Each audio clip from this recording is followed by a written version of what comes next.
gentlemen, may I have your attention, please? Good evening.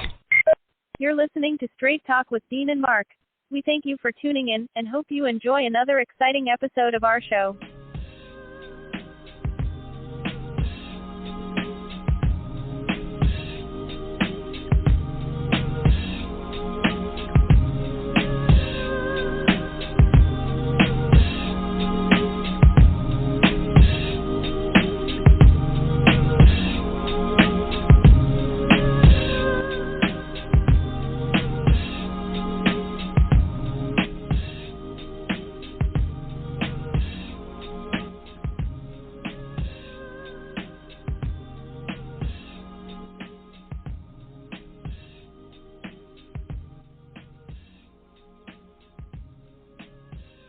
Ladies and gentlemen, welcome to July and another episode of Straight Talk with Dean and Marc. It's the six-man Dean Geronimo. I'm here in the studio, and got a couple of interesting articles, man. There's a lot going on up here in New Jersey.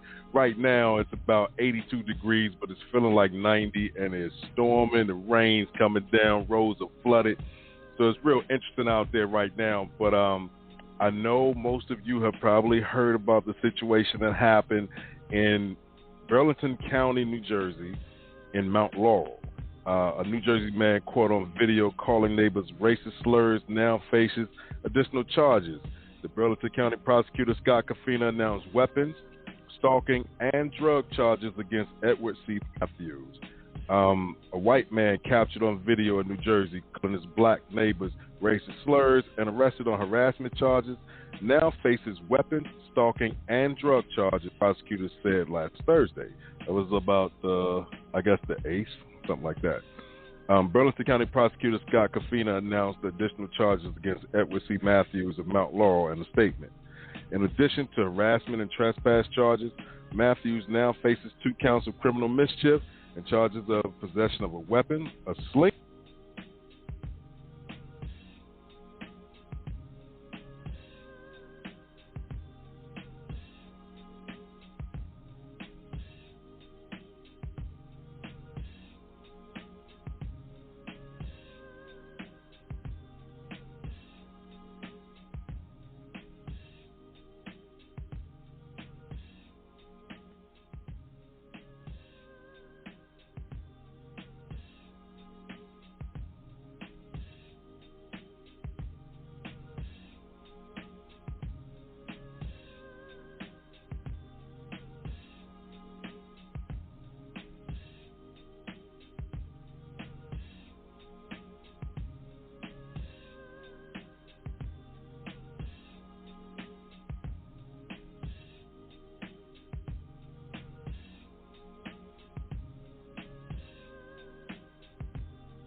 I'm not sure, and this is the beauty of technology.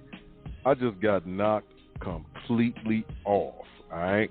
So I'm not sure how much I heard of that article, but in short, he got charged with harassment, stalking, weapons charges. He had that like a BB gun. The ball bearings were put into a car. He got a slingshot they found in his house. They found mushrooms. So he got the drug charges. He is a certain person not to have weapons, to my understanding. So he's being held in the Burlington County Jail until, they take him to court, and it's not looking too good for him, I guess I should say. So now, in the other news, Bill Cosby, his potential stand-up tour has been rejected by New York City's Comedy Cellar, CELLAR. All right, so at least one venue has said, that it would not support an upcoming comedy tour from recently freed Bill Cosby. The Comedy Cellar in New York City has expressed that it has zero interest in hosting Cosby, with owner Norm Dworfman telling TMZ his audiences wouldn't support a show from the 83-year-old comic actor producer. The club allowed comedians Louis C.K. and Aziz Ansari to perform on the legendary Greenwich Village stage after they both were hit with sexual misconduct allegations, not criminal charges. Cosby, whose 2018 indecent assault conviction was overturned in June by the Pennsylvania Supreme Court, won't be given that same opportunity. Now, Cosby's longtime spokesman told TMZ that's one club owner, and in the words of the king of R&B, Bobby Brown, it's his prerogative to do what he wants to do. Wyatt has said that the world wants to see Mr. Cosby. In addition to comedy clubs across the nation, Cosby will also make appearances at prisons and schools to talk to people about being better citizens and curbing violence. As previously reported, Cosby was released from Pennsylvania State Prison on June 30th after serving more than 2 years of a 3 to 10 years prison sentence. A 2018 jury convicted him on 3 felony counts of aggravated indecent assault and a drugging and sexual assault of Temple University sports administrator Andrea Costin in 2004. Pennsylvania's highest court overturned Cosby's conviction after ruling that an agreement with then Montgomery Court prosecutor Bruce Castor prevented him from being charged in the case. A new report notes Cosby plans to take action against the state of Pennsylvania. In an appearance on the Dominic Notty show, Wyatt said Cosby and his legal team are considering filing suit against Pennsylvania for wrongful incarceration. We're looking at all legal angles for those things right now, he said. We're looking at what legal recourse we could take against the state of Pennsylvania. Now, Wyatt noted that he believes Cosby is owed a couple of $100,000. And that's interesting, they said they had to overturn the conviction. And now he's looking to, I guess, resume his career, but it's going to be a little difficult because, some things came out. Some people believe he's innocent. Some people believe he's guilty. It's a back and forth type of thing, but it's an uphill battle for him none the same. Well, back to the show now. It's the six-man Dean Geronimo in the studio, and I'm here from NJ to NC with my right-hand man, Mark Lee. So, Mark, tell me what's good in your neck of the woods, my brother. I'm keeping busy, as always, doing 1,001 different things, rocking and rolling, doing everything I'm supposed to be doing, and all of that. So definitely having a great time. I did see that Judge Joe Brown was defending Bill Cosby and saying that, things were done correctly and that, he wasn't really buying the women's accusations and a number of other things. So he was saying that everything was cool and everything was wonderful, but we are very much curious to see if everybody believes that. But that is what he said. And I definitely did some events, and I was glad to do some events, because I had some amazing events going on the 4th of July. I had the pleasure of introducing Shirley Caesar, so we haven't talked since then. Wow. I had the pleasure of introducing Shirley Caesar. She rocked. She took him to church. She did what Shirley does. And I also introduced the Hamiltons. So I also introduced the Hamiltons, that Anthony Hamilton's background vocals. So I had two amazing folks, and I think I have talked them into coming into one or two of our podcasts. So I've actually got their management number, and I'm trying to see if we can get them on a Monday evening to share their journey and their story. Okay. So definitely looking forward to that. So that happened. And then on the 11th, Reese Palmer, who's been a past guest and a country musician, and, we've talked about her before. She was a guest, and she was actually doing that thing around my friend is trying to get the autism thrift store. So we were in Raleigh at a location, at a brewery, and all of that. Hardly anybody was wearing masks. I don't know if they were wearing masks in New York, but they were not wearing masks at this venue. But she rocked, and she gave a great concert and a truly amazing concert. And I hope at least a little bit of money was raised. I know I got paid, which is a good thing, because I was actually paid to take care of this thing called rent. So, they paid me, and then that took care of rent. So I actually got a place to stay for at least a month. We don't know about next month, but at least this month we good. It'll come through for you, bro. Like, sometimes we think, hey, we hit a wall, and next thing you know, the Most High takes us over that hump. So it's going to come for you. Oh, yeah. Things are rolling and rocking. They're doing a lot of great things and everything. So that was great. And, of course, folks have been following all kinds of things, including people getting stupid with racism over there in London. Because, people have been talking about what's going on after the black players did not score the goals. I believe it was in a shootout. So there was some racist commentations made by the fans, and some people are still trying to defend the fans. So I'm like, racism is racism, and we don't need to be defending it in the least bit. I don't know what you think, but I don't think we need to be defending it in the least bit, but they were trying to do that. You know what? I don't know. I'm at the point now, man, where I'm going to stop thinking about, certain things. And hold up, but say that one more time. They were defending, it was a shootout, like guns? No, it's a form of soccer. Oh, sport. Soccer okay. is like in soccer they will do a shootout.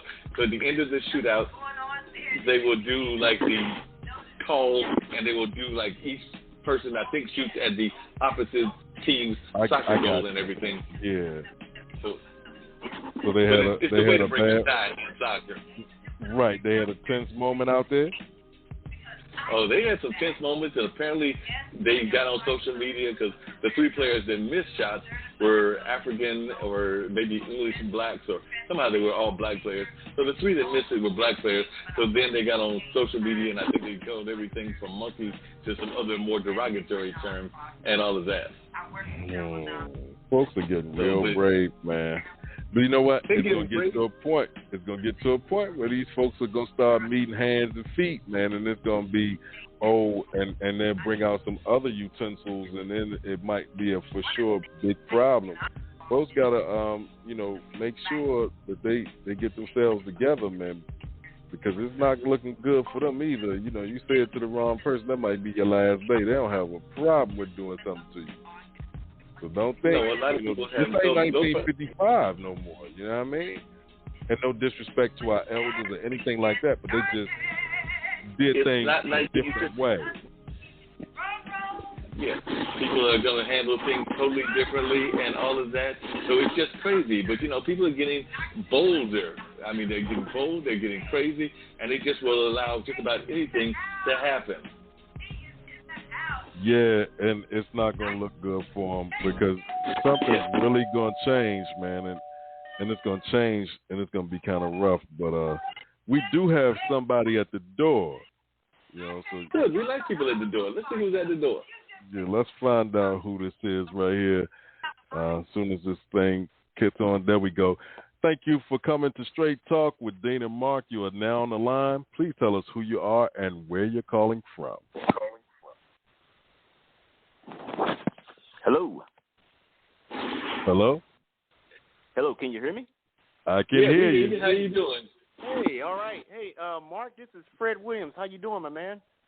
I'm doing good, Fred. I'd love for you to share a little bit about your background and your story, all the things that you got going on. I love bringing in great guests, and you are a truly amazing person, so I'm sure that our folks that are watching or listening, I should say, will be fascinated by the various things that you are involved in as well. Well, I appreciate that, man. Well, my name is Fred Williams. I'm born and raised in St. Louis, Missouri, and a couple of years ago, it was time for me to seek out new ground, so I took a position in California, and it's been a good ground out here for me to go after something I've been wanting to do for a long time. So pretty much, we're talking about where we want to be in life and what we want to do, and, we're talking about these soccer players and stuff like that. And, it's my whole message is we got to get on this higher level, man, and we got to redefine who we are. And I'm just gonna go right to it, man. Like I said, I used to be a bodybuilder, man. I was my first thing, people would say what you want to be when you grow up, and some people drop, astronaut. They want to be, they want to be a basketball player. I wanted to be a bodybuilder, and that was all I used to think about. And I got out of college first, so my first plan was, let me bring home the guaranteed money, and so I got my degree. I got a bachelor's degree, and I took care of that, and it was a struggle. And I had to put work in, I had to put my time in, and I got my degree. Took about 5.5 years. And then after that, it was hit the gym. And I hit that gym, and I hit it, and I hit it, and I hit it. 15 years I trained, and I trained 6 days a week. And, my heart was into it. And, I heard you saying, my brother, you talking about that rent being paid, man. Don't you worry about that, man. You just put your mind towards having that rent already paid, And I'm going to talk about that, and that's what I want to get into. So I heard that message, but I want to tell you that I just want you to be encouraged, man. I don't even know your situation, man, but I'm going to tell you.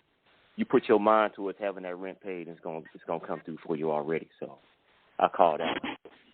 Well, I appreciate it. Speaking of which, that's actually what we were saying about the thrift store. I was talking about my friend Crystal and how she's trying to build a thrift store and everything. And, we didn't have that many people in attendance. We probably had about 25 or 30. But I remember Reese Palmer, who's a country singer, she actually came up to Crystal and she said the same thing that you said. She basically said, I've already played this for you. That thrift store is going to happen. You might think that you're working at Target. You might think it's not going to happen. But it's going to happen. That thrift store is already being claimed for you. So that's what Reese said. Let me tell you, bro. Let me tell you something. It's smart. It starts with the small stuff, man. You chanting spells, man, every time you say, man, you struggling to make it. You chant that spell to yourself, man. You put that vibration out there. The universe is going to tell you your wish is my command. So let's start off saying, hey, I got this rent paid. Matter of fact, I got the house note paid. Matter of fact, I got my property paid, man, because I own an apartment complex, man. We got to put ourselves into that mindset of having these things, man. And even if we don't do it, we got to have that mindset of we can have this thing, man, because ain't nobody, there's no exemption, man.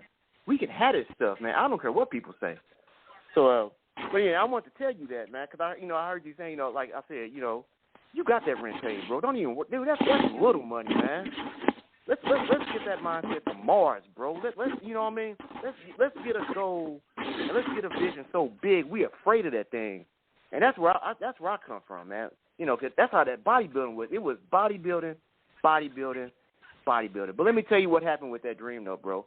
I got to a point. I had to make a decision, and to get to that pro level, man, you got to do those steroids, man. And I made the decision, dude. I wasn't doing it. And right there, bro, that dream crashed. Wow. You know what I mean? It crashed because ain't nobody you looking at on a pro bodybuilding stage all natural. And if they are, I'd love to meet them, But in that setback, I had some other things planned because that wasn't the only thing I was going after. I also like to write. So what I did was I said, all right, Fred, you put this energy towards bodybuilding. It didn't work out for you. Why don't you try this writing? And I went after it. I put that same energy right towards writing that they did with bodybuilding. And this is where I am today. And I just released my first book. And I'm going to tell y'all, man, that struggle is real. It hurt. I still struggle with it. I watch these guys on videos and stuff, man. They prepping for the Mr. Olympia and stuff, man. That was my dream back in the day. But let me tell y'all something, though, man. Sometimes you got to quit them dreams, man, because that dream don't serve me no more. There's a better reason. And somebody needs to hear that out there. There's somebody that got their knee sprained, they got an ACL, and their NFL career is gone, man, or someone told them that they can't do something. And that's where my message comes, man. So I wrote this book. Wrote it in 2005. But I was so afraid of putting myself out there that it took me till last year to finally get it published.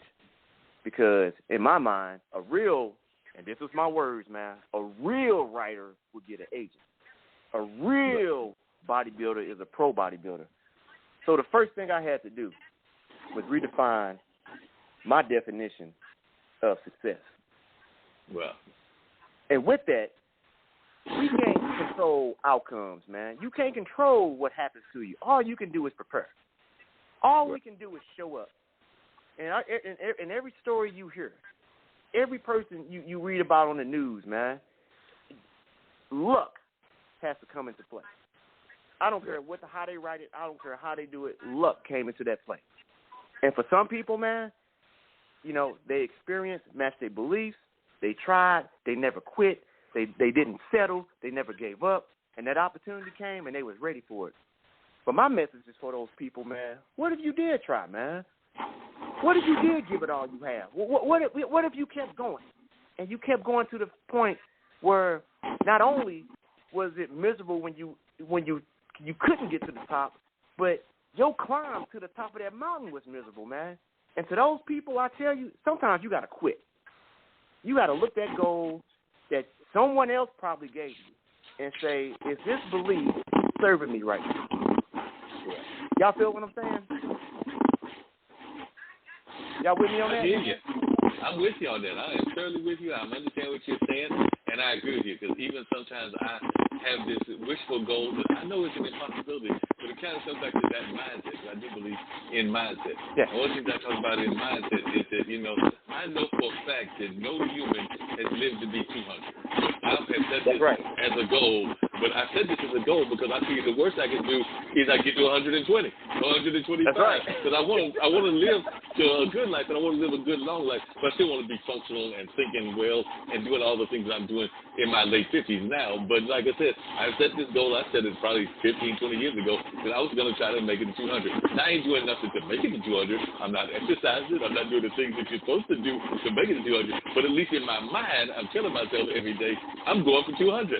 So I do believe in mindset. Because like I said, the worst that could happen is I step out tomorrow and I get hit by a truck. But at least I knew that I had what was a good life and that I tried to make a difference in people's lives. But I am setting the goal of 200, even though, like I said, I know that unless I become like a biblical character, it ain't happening. Because there were the biblical characters based on how they did their math. Some people say that they live. Let me tell you something, man. Let me tell you something. You can have a 200-year life and do it in 80 years, man. If you make an impact in people's lives, man, that 80-year life, that quick 65 to 80 years, you can impact people's lives, man. If you can reach back and pull humanity forward, right? You ain't got to be around for no 200 years, man. You can make your move and go on to the other side, man. You know what I'm saying? No, I hear you loud and clear. Like I said, I know some people that have done that. He's gone on to the other side. But Baba Chuck was a dancer here in the area, founded the African American Dance Ensemble. But, you know, he did not have any kids of his own that I'm aware of, but he definitely impacted a lot of people that he was inspiring and doing things with, whether that was fans, whether that was dancers that he trained. So, you know, he got a long legacy of people that he positively impacted while he was here on the face of the earth. I can say the same thing about Phil Freelon, the rapper Pierce's Freelon's dad and everything. He was a well-known architect and actually did that building in D.C., the African American History Museum. He was one of the lead architects with that. But, you know, he left a great legacy as well. So there's a lot of those kind of folks. As a matter of fact, I just read recently that the Raleigh Chamber of Commerce is trying to they're going to honor him with a diversity and inclusion award in his name. So they're actually asking for people to be recognized as being one of the first recipients, because I think this will be the first time that it ever happened under his name, because he didn't pass away that long ago, and everything was before COVID. So probably about a year and a half, 2 years ago, if not a little bit longer. But definitely, you know, he's had that legacy, and there are other people that I can talk about that had that legacy. So I agree that if you left that legacy, and sometimes the legacy can be a simple legacy. It doesn't have to be any earth-shattering thing. Sometimes it can be how you touch people just in your neighborhood. So I know people that have touched people in their neighborhood. Brother, you touch one person, you did your job, man. How about we put a smile on somebody's face, man, or you tell somebody that they can do something, that think they can't do something. You know, and that's my message, man. I want especially, and my message to black men out there, man, and I'm talking to them 20-year-olds, man, you know, they got sidetracked, they got distracted, they got their definition of success defined for them through the information that they're receiving, whether it be through their eyes or through their ears. I'm asking these black men to sit down, man, to sit still and just listen. Well, you know, my partner in crime can probably agree with a lot of things you're saying, and I want him to chime in. I don't always pull him in because sometimes he's not always into being pulled in. But he would agree because he actually works in the prison system, and he sees these young men that you're talking about, and he's been working in it for a number of years. He's about, you know, a few years away from retirement, and he said that he's definitely looking forward to that. But I know that he took off some time for the 4th of July and before that for his wedding anniversary and everything. But Dean, share a little bit about your thoughts about young African-American man with Brother Fred here, because I'm sure that as you're hearing him talk, you're like, man, this man sounds right up my alley. Well, you know what? My thing is all around we need to get back to, and I'm going to say it, you know, a lot of people like to cookie cutter this thing, but we got to get back to discipline ass whippings in the village. And I say that because over time, I think once my generation started having children, some of us had them 15, 16, 17, 18. And then some of us waited until we were a little older, but no matter when you had them, we all did the same thing. I don't want to give my kids the discipline that we had. That was abuse and this and this and this and this and that. And then there's some of us who came from the old school, like, you know what? I'm glad for every choke out, jack up, mouth slap, and everything that I got. So, you know what? I'm going to pass that on, too. It's right or wrong. Let me clear something up with that, man. Let me wrap it on this one real quick. Because no problem. Here's where, in my personal experience, because, you know, I was raised by the belt, bro. I was raised by the switch. Yeah. You know, I'm talking about you got to take that walk and you cut your own switch. I was raised by anything she could get her hands on, man. And, you know, my parents, my mom was a nurse, man, and, you know, she worked at night. And she saw those people that came into the emergency room, man, gunshot wounds. You know, my dad was a bailiff, man. So he saw those people, man, that was getting locked up, man. So they made sure, you know, we didn't take that path. We got to get dad back into the picture. Yep. And that's where I'm asking men to sit still and redefine your definition of success, man. We ain't got to have all this stuff you see on TV, man. Your car ain't got to be that shiny, bro. Right. It's point A to point B. We got to get back to that. I'm sorry, I like nice cars too, and I'm working towards my nice car. But, man, when it's getting to this point where that's all they seeing, and they not seeing the teachers, they not seeing that plumber that got his vision of owning his own business, man. They see these people that got these studios, man. It's always studios. It's athletic, and it's always entertainment. But we got to see those. I got to see the trash man that got a vision of owning his own trash truck. And that's where we got to meet folks, man. We can't, you know, it's only 0.01%, man, who can make it that big, man. 0.01%. And that number I just pulled out.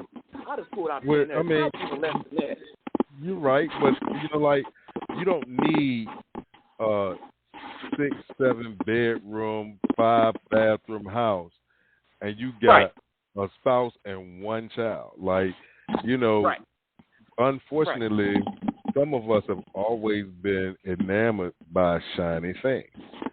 So that's the redefine. We got to redefine that. Go ahead. It's like I got to buy this BMW. I got to buy this big house. But then when you need wiper blades for the BMW, and they say wiper blades are $200, and you look like, man, why is it so hot? Well, you brought that. That's beyond your means right now. But even if it was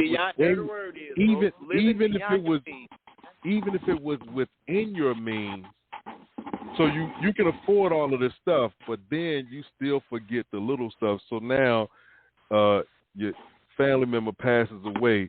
Instead of you being able to say, you know what, let me go get this insurance check cut so that I can go ahead and bury my family member. Nah, you on GoFundMe trying to get the general public to donate a couple of dollars. Let me do one better, man. We trying to show people where we at now But what happened to the generational wealth, man? We got these other nationalities, man. I'm gonna keep it respectful, man, because I'm an open book, man. And I take my knowledge from anybody. So I'm not here to bash one race over another. I'm here to uplift. Understood. But let me drop it to you, man. Generational wealth, man. We waiting on insurance. How about we save 3/4 of what we got instead of trying to buy that car we can't afford? My Civic got 236,000 miles on it. It gets the job done, and I hold my chin up because I got dreams of something else. Yep. That joke is still ride. Like you said, wipers ain't nothing but $7. I can take care of that. I get it done, and I invest that other money into my dreams, man. Right. But I ain't trying to front on folks, man, because if I can't show up internally confident, ain't no external thing gonna do it. Because you ever bought something like a PlayStation 5, right? What happened to PlayStation 1? Your PlayStation 1 sitting in your basement with the other crap you bought. But at that one time, PlayStation 1 was the best thing on earth. Yep. My point is, your brain normalizes things that are once exciting because it's a survival mode. So if you can get past that desire to have something that just look good and look at it like a science and say, you know what, that thing look good, but it's out of my means right now. Right. So I'm going to save my ass off, and I'm going to invest my money and let my investments pay for that. It's doable, man. It's doable. It's doable. And it's small steps, man. We have become the instant gratification. $10,000. Yeah. Right. We become the instant gratification. No. I was just saying we become the instant gratification club. Yep. So if I see a 60-inch TV, it's right before the Super Bowl, and I say, you know what? And the salesperson, their job is to get your money. So if I say, you know what, Mr. Williams, sir, this 60-inch TV would look awesome in your house. In fact, we can get you an 80-inch TV for $100 more. Yep. I know how much the stuff costs because I worked there. I've seen it. And now I know I'm really pimping you for the 60-inch, but I'm really going to pimp you for the 80-inch because you thinking you're getting a deal when I say $100 difference. So you say, man, I can get 20 more inches on my TV for $100 more. You know, I got this credit card in my pocket, Jack. Go ahead and get it. So I say, you know what, Mr. Williams, it's not going to look good just sitting on a stand. You're going to have to get that hung on the wall. And we're going to hide the wires for you for extra $75. We'll hang it for you. Yep. So now, you know what? You can't put it in your car. So for another $45, we'll deliver it for you. But if you get the package for $300, we'll bring it to you, mount it, hide the wires, and you good to go right before the Super Bowl. Now you just spend $7,500 on an 80-inch TV to watch a game that lasts about 4 hours. And then after that's over, you look at that TV and say, man, that's too much TV. It take up 3/4 of the wall. I'm going to pay for this damn thing, man. I got to pay $7,500 for this joint. Oh, that's about $235, $240 a month, depending on your interest rate. And now you sit there like, man, I spent all this damn money on this one TV. And I could have just bought me. In fact, I ain't even got to buy it because I got a 45-inch TV on the wall. That was doing just fine.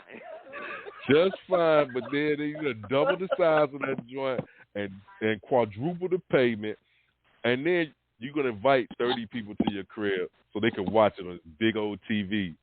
And out of the 30 people you invited, you like, yo, I'm going to have a house full of people. They bringing food. We're going to have to watch the game. And 4 people going to show up. 4 people going to show up. So 5 of y'all watching this big old TV. And now you like, in your mind at halftime, you like, damn. That's for this. Oh, what am I? And let me ask you something, man. You go back to them 4 friends about. I would give it 4 weeks later. You ask them, hey man, how big was that TV he had? Man, I don't know, man. That we just Brady watched the game, dog. Right. Ain't nobody thinking about your TV, man. And you sitting there, you ran your credit card up, and they running your interest rate through the roof, man. And you influence on TV because you didn't have enough confidence to say, hey, we're gonna watch it on a 45. Right. That's what I'm talking about, man. We gotta sit still, man, and find our confidence inside, man. And I'm telling y'all now because I just put this book out a year ago, and it ain't no bestseller. I ain't got no TV, no spotlight yet, but let me tell you, it's coming. But I want to drop this message now. You don't have to have your definition of success defined by how many people see you on TV or how many likes you get on Facebook, man. If you find that confidence inside yourself by your own affirmations, man, that's all you got to do is wake up and say, I'm good enough. Right where I am, man. If you can love yourself right where you at in your state of mind right now, man, you won. And people can't do that. They got to get this. They got to do that. They got to walk around with no shirt on, man. They got to flash. They got to let a grand hang out. What was the song? Let a grand hang out. You got to let a grand. Why don't you invest that grand, man? Why don't you invest that grand in the company that make TVs, and when that stock go up, you sell it just enough to buy that TV. So that company, Samsung, is paying for your TV. You ain't buying nothing. But that's where I'm at, man. You know, and that's why I'm dropping this now, man, because like I said, I wasn't waiting on no agent, man, to tell me that I could write or not. I wasn't waiting on no Penguin publishing house to tell me I can't drop a message to my people.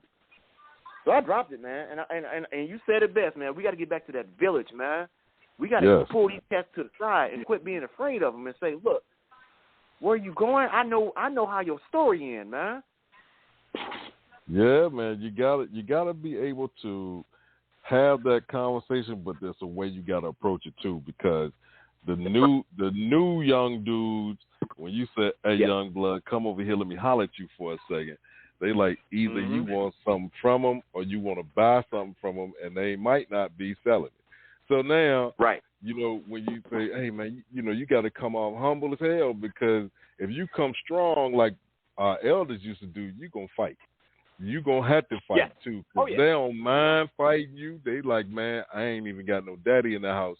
I ain't got to respect you, Jack. Get out my face. I fight my uncles, you know what I mean? Like, so now you got to come, and it's a different approach. And it's like, you got to be at that tack, man. Yeah. Right. Find something that they might be interested in, be like, hey, bro, let me ask you a question. And then they be like, so I'll be like, have you ever thought about, do people give you a hard time for what? Hey, man, I'm just saying, man, like, you ever thought about, like, tightening that belt just a little bit down? I'm just asking a question. I ain't trying to get in your business. And I ain't none of mine anyway. But, and then hold that conversation. At least if he's still standing there, he going to listen. He might listen to half of what you said, but at least he ain't said, old motherfucker, get out my face. You know what I'm saying? Now, if they respond like that off the top, keep it moving, because you know what? Keep moving, They might give you a little token of appreciation that'll either take you out of this world or take you to the hospital. You got to be careful of who you're approaching and be aware of your surroundings. But when you, like, go home, like when I go home to my hometown and I see, I'll be like, man, you look like this dude I went to school with. You know so-and-so? They be like, nah. I'll be like, all right, well, who your people? And then they'll tell me. I'll be like, and usually it's somebody that I know. I'll be like, oh, you know what? I used to hang out with your auntie. Tell her I said hello. Oh, you know my aunt? Yeah. How's she doing? Oh, she doing all right. Da da da da. Like, you know what? Can you call her right now?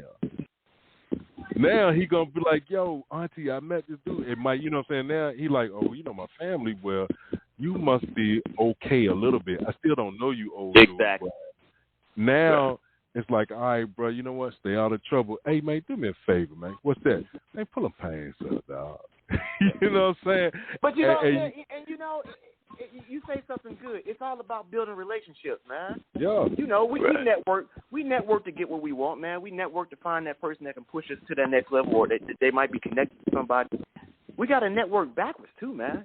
You know, we got to build these relationships, man. You know, if they see you every day, man, you know, they're going to build that trust with you. I used to volunteer at Adams Park Community Center. It's right in South Side, man, South Side St. Louis, man. And I used to teach a class there, man. So they always saw me in the gym. So right then and there, man, you know, they saw me working out. They're like, oh man, you know, I'll give them a spot, or I show them how to lift something, or I show them the proper form, man. And you build that trust through that. And then you start sneaking them little tidbits in, man. You plant that right to their subconscious, you know, and you go on about your business, man, you know. But that was my way to do it. You build that relationship with them. Yeah, shoot some ball with you don't walk right up to them on the corner and say, hey, man, pull your man. You about to end up in the hospital, Jack, with your neck sideways. You know what I'm saying? And at least shoot some ball with them for about 30 minutes to an hour. Play the pickup game and be the slow dude. They be like, come on, old man. Be like, look, man, back in the days, man, I could cross you up real quick, but, these bones don't agree. When you get old like me, you're going to find out. But, my man, hold on. We get ready to play ball. Put the weed down, dog. Put the weed down. Yep. You know what I'm saying? And they're going to be like, all right, look, after I leave, man, y'all can do what y'all want, man. But right now, dog. Do what you got to do. Come on, dog. You need them lungs because I'm about to dunk on you, dog. You know what I'm saying? And then they don't mind the message coming like that because it's like, I want to see if this old dude got hops like that. Now, I can't get up there. You know what I'm saying? I can finger roll, but I can't get up there to dunk. I'm 5'11". Them hops ain't come for me. I play football. I got too much weight to be putting up there. But at the same time, they want to see if I can do it. So now we play a game, play another game. Be like, hey, man, what you want to do when you finally leave this town, man? What do you want to do? Now you, like you said, you built that relationship. They be like, well, we play ball with them. We can at least talk to them. But a lot of times we don't take that time. It's like where the young generation doing this. And I ain't getting into what happened with Bill Cosby, but I think that was his biggest fault when he went on stage and was like, the young people need to do this and do this and do this. Right. So now the younger generation, like, this old motherfucker up here trying to tell me what to do. My parents and grandparents, they liked you, man. I ain't got nothing to do with you because you didn't come with humility or with love. You came with, I'm gonna point out everything that's wrong with you. Right. And then you need to fix it. Wasn't he saying that to a graduating class too? It was like a graduating class. He was saying it to a graduating class, and he said it in a couple of them shows that he had. So now you point out all that's wrong with me, but you're not telling me how to make it right. So you know what, old dude? Keep it moving, old dude. Like, we will beat your ass. You know what I'm saying? We'll get famous for knocking you out. And then the message is completely lost because now, even if you had something good to say, you're not going to do it like that old thing in business. It's like praise in public, correct in private. And so now you gave him a stage. This is like in the prison. If you see somebody doing something, roll up on and be like, hey, man, let me holler at you real quick. Come over here. Yep. Wow, you can tell me right here. No, I can't tell you right here, man. It's too many people, man. I just want you to hear what I'm saying. And then you tell them, like, and they respect that. Yeah, like, dog, you can't do that, man. They're like, oh, you know what, P, you right. All right, for you, I'm going to go ahead. Why for me? Because you ain't put me on Front Street. You know I'm going to have to perform if you put me on stage. And they'll tell you straight like that. So now, so when you come out and you just all rah-rah, it's somebody that's going to match it rah-rah. And just like that dude here in Mount Laurel, New Jersey, who put his address out there, too, they recording it. He like, come fucking see. And the whole hood showed up. And when everybody was out there, man, that's 8 minutes. That's a few minutes from, like, not far from where I live. So, I was like, man, they calling me like, you coming? I said, nah.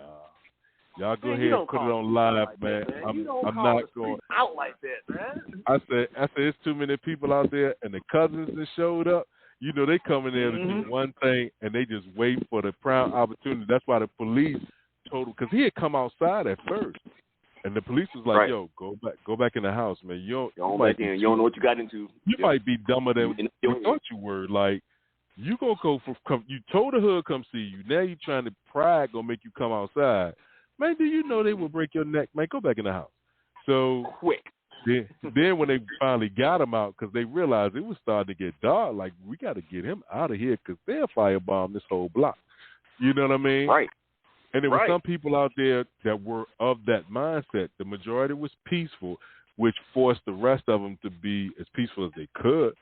But, hey, man, you just can't be spouting off at the mouth and you figure this is the dump. You gotta build that. This generation does not care, man. Like, if you not grandma, granddaddy, mama, or daddy, brother, cousin, sister, or somebody close in their family, sister, friend, homeboy. Hey, man, if they don't know you, you're getting the business. Be careful of who you run up on, because you about to buy a whole ticket to the show. All expenses paid, bro. Oh, yeah, all expenses paid, and you go get a ticket for the next show because somebody that didn't get them licks in the first time is waiting for They gonna round wait on 2. you. Yeah, ring the bell, dog. Like, you about to find 8 fights in one event. Tag team. They about to tag team wrestling on that one, man. And they coming out the top rope like the Road Warriors and the Sheep Herders on you, dog, and you ain't gonna be able to do nothing. What you gonna do? You can't run. They can run too. We older now. They'll run as faster than us. Oh yeah. You might have been Gotta able build to some run. relationships, though, man. Right. You might have been able to run like Ben Johnson, but now they running like Usain Bolt, and you barely can get your knees up. So what you gonna do when they run down on you? You got to be real careful, and you got to be able to connect with people. And that a lot of that's a lost art. You know, some people will say, you know, I have some friends who I'm a text person, and the reason I'm a text person is because I do so many things. I don't have that. For some people, I make that time, but for other folks, just text me. Because you got those one-word answers. You got questions that I can put one-word answers to. And we can keep on moving and I can keep on doing the other things that I do. But when you have, you know, you still have to be able to, in a room of people, be able to hold a conversation. You know, you're not sitting across the room from each other and having a text conversation like, are y'all texting each other? Yes, man, y'all are in the same room. If you don't put that same room, you know what I mean? down, it's the lost part of conversation. You oh know my God! Yeah, like you got 12 teenagers in a room, and they having a whole conversation by text. It's quiet as hell. Yep. That's good. That's good information, man. That's, like I said, when I do these, I love these interviews, man, because I learn stuff too. You know what I mean? And like I said, you reminded me of that, man. We got to meet people where they are, man. Yes, sir. You can't just, you know, that old school worked because it was a reinforcement. You know, you heard it from your mom, you heard it from your dad, damn sure heard it from your auntie and uncle. Pardon my French. Your neighbors, you don't hear it from your brother, everybody. man. So you're gonna keep hearing it. So when Bill Cosby started, we all, you know, our generation used to it, man. But you got one link out of that chain, they were like, man, what is he talking about? Yeah, this old dude talk about me, man. I would knock his old ass up. It's interesting y'all said that because one of the things that I heard people talking about was actually how the different generations communicate differently as well. Because I was actually reading an article in LinkedIn where they were talking about how different people communicate in different ways and styles. So that was fascinating too, because apparently, you know, some of the younger generation is into texting and things of that nature, whereas, you know, there's even some people that even remember what the heck a phone is and all of that. But, you know, there's some people that don't even know what a phone is, but there's different styles of communications as well. So there was an article, I think it was in LinkedIn, talking about the ways that Gen Z and the other generations are communicating differently, even in that business space and everything. But it was fascinating where they were sharing that.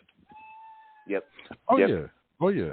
Because they grew up, they grow up in the Ma Bell generation, so they don't know. You know, like I show my brother showed his son and his daughter one of those old Ma Bell phones, right?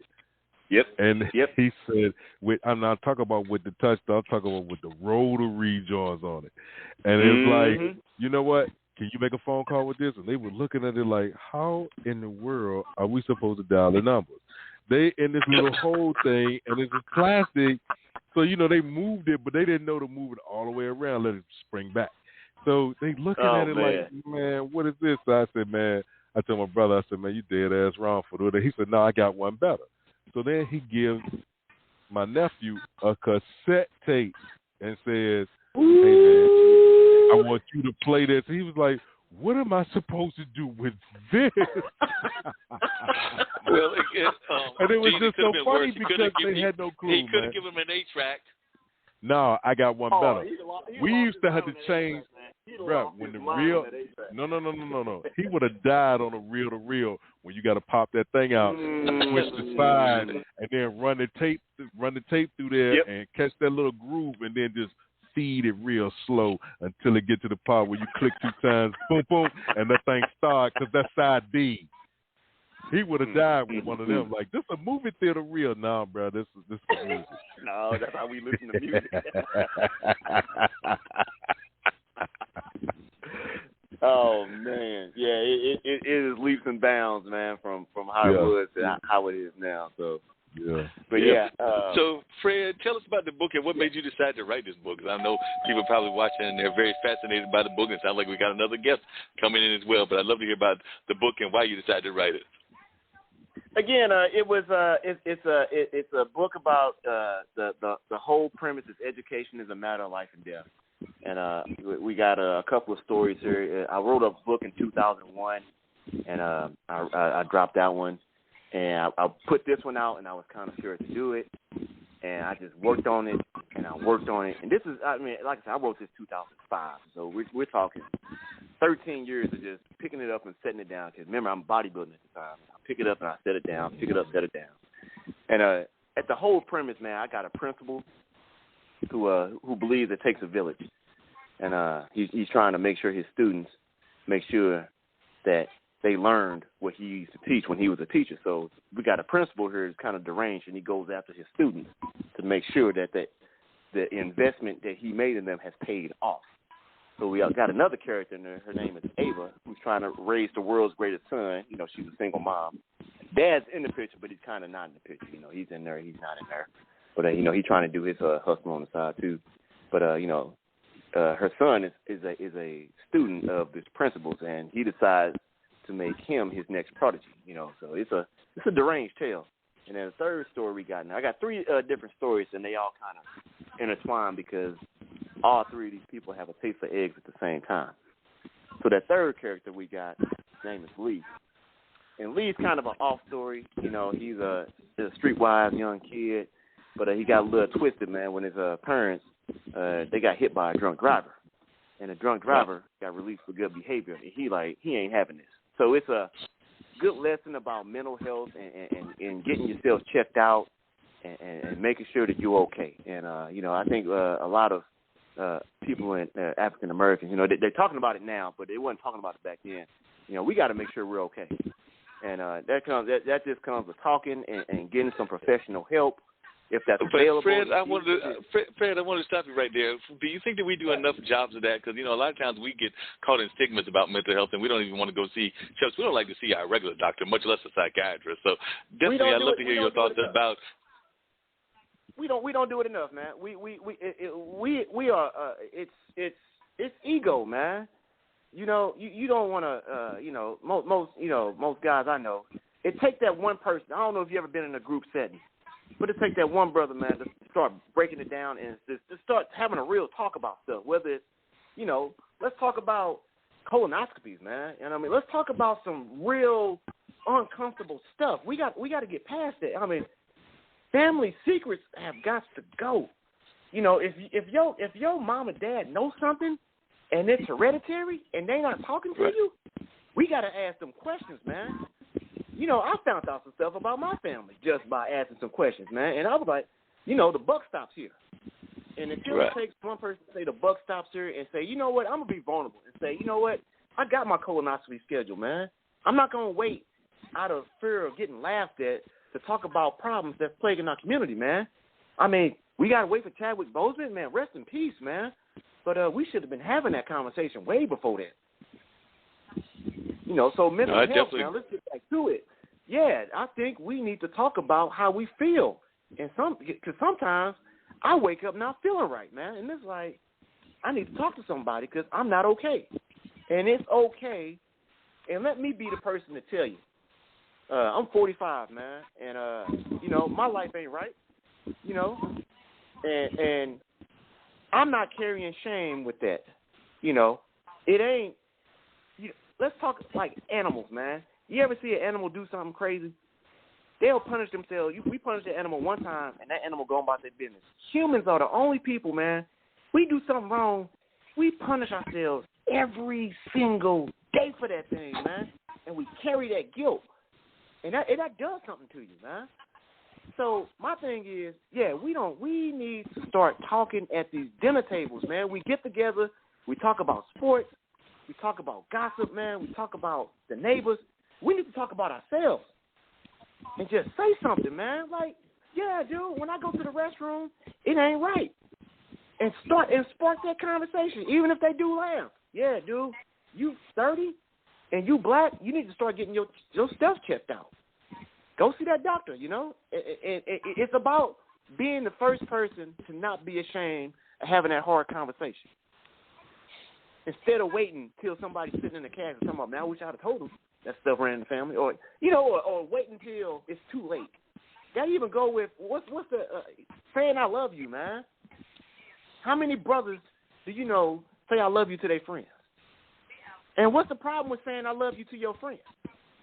I ain't say I wanted to get in the bed with the guy. I said I love I love you. I love you, man. Hey, we've been strong for 20-something years. I love you. What's up with that? People don't want to do it because they're so ashamed. I don't know what the shame is, but it's time to be vulnerable, man, because that might be the last time you see that friend. And what, you going to wait till he's sitting in the casket to say you love him? Why don't you tell him now? Maybe he needed to hear that. Maybe he didn't know you got that support, man. I love y'all for what y'all doing, man. And I ain't ashamed to say that word. Hello? Hello? Hello? Hello? Hello? Oh, man. Look. No. Hey, you still there? There you are. Yeah, I'm still here. Hey, look, yeah. I got a storm up here, so I was trying to get my thing off, and I got you. I guess I don't know what's happening down there in North Carolina. I'm in Jersey, so his dropped off, but you ain't supposed to be ashamed to say that word. And that's the thing, man, especially men, man.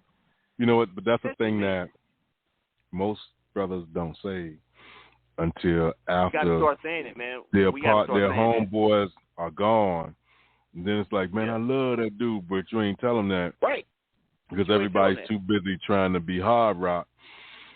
Right. And, I don't want to seem like I'm soft or nothing like that. Okay.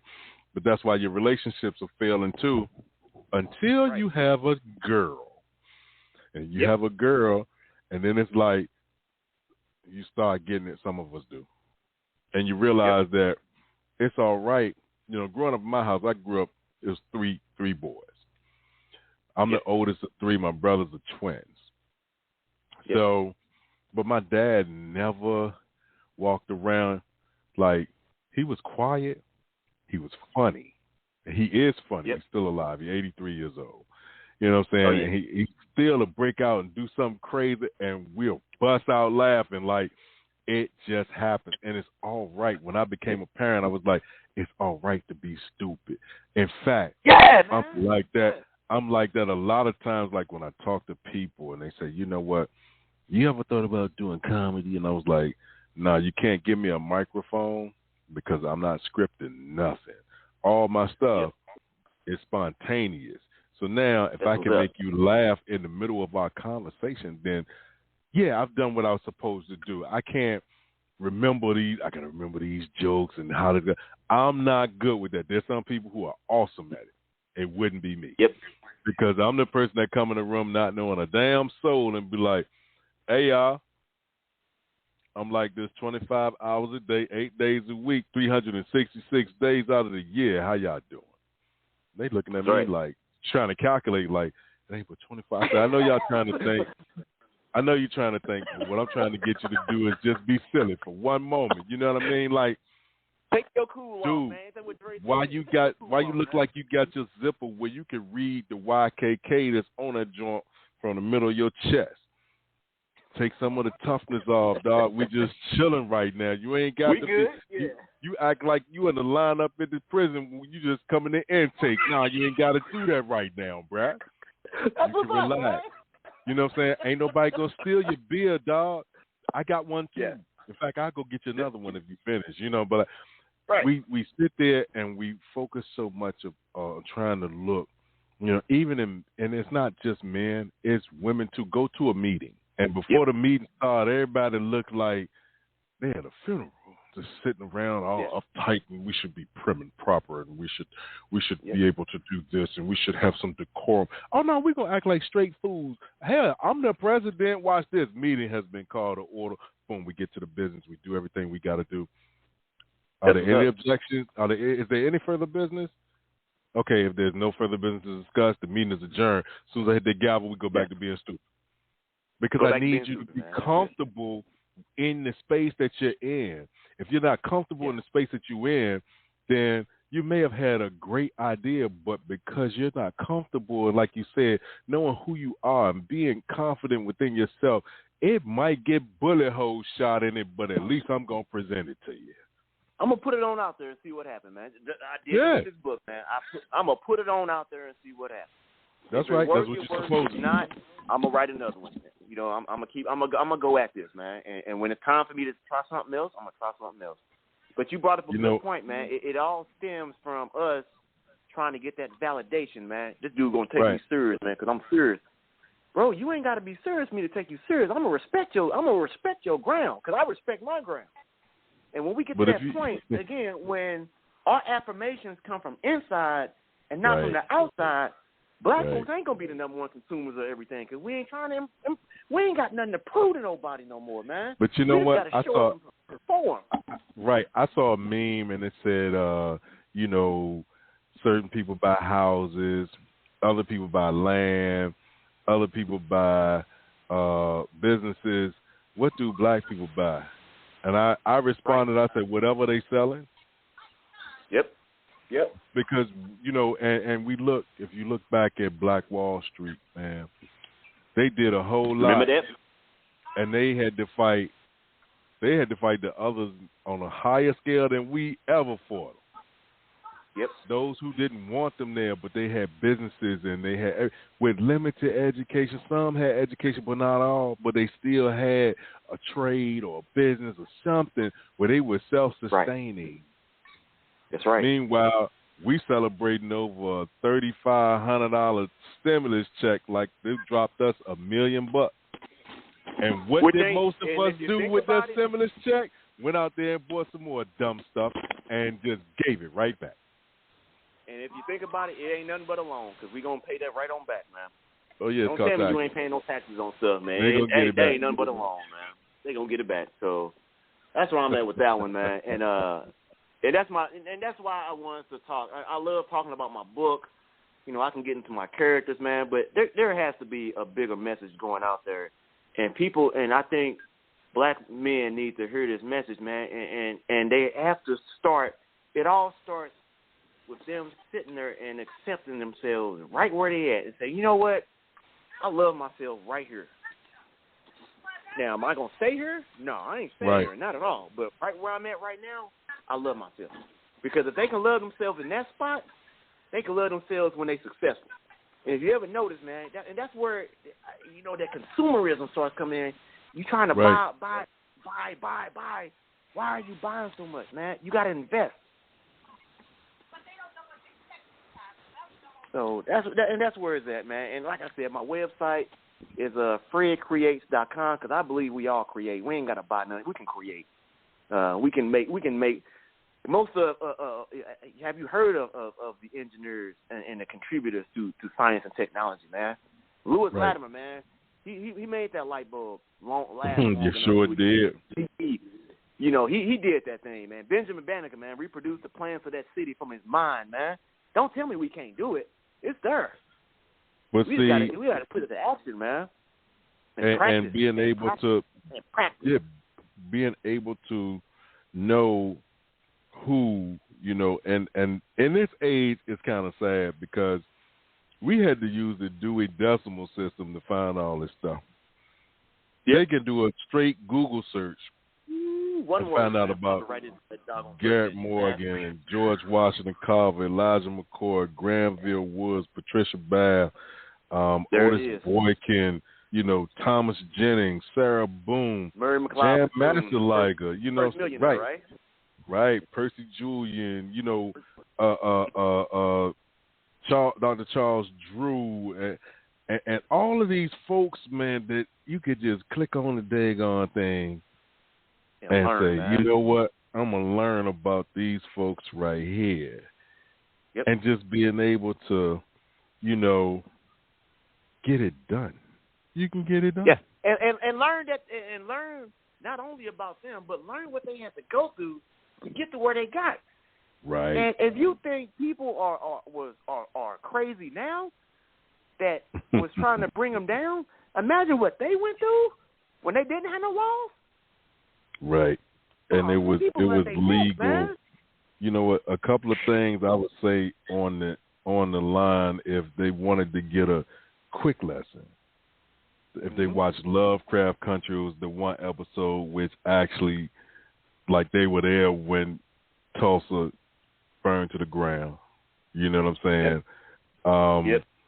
You know, if you want a quick one that you don't, but then you might want to research it, or if you watch The State versus Billie Holiday, when they didn't want her to sing that song "Strange Fruit," when they, you know, and the things that she suffered on the back end, as well as dealing with the prejudice and you know, them not wanting her to sing that song, and you know, just the things that they had to go through so that we live a little better.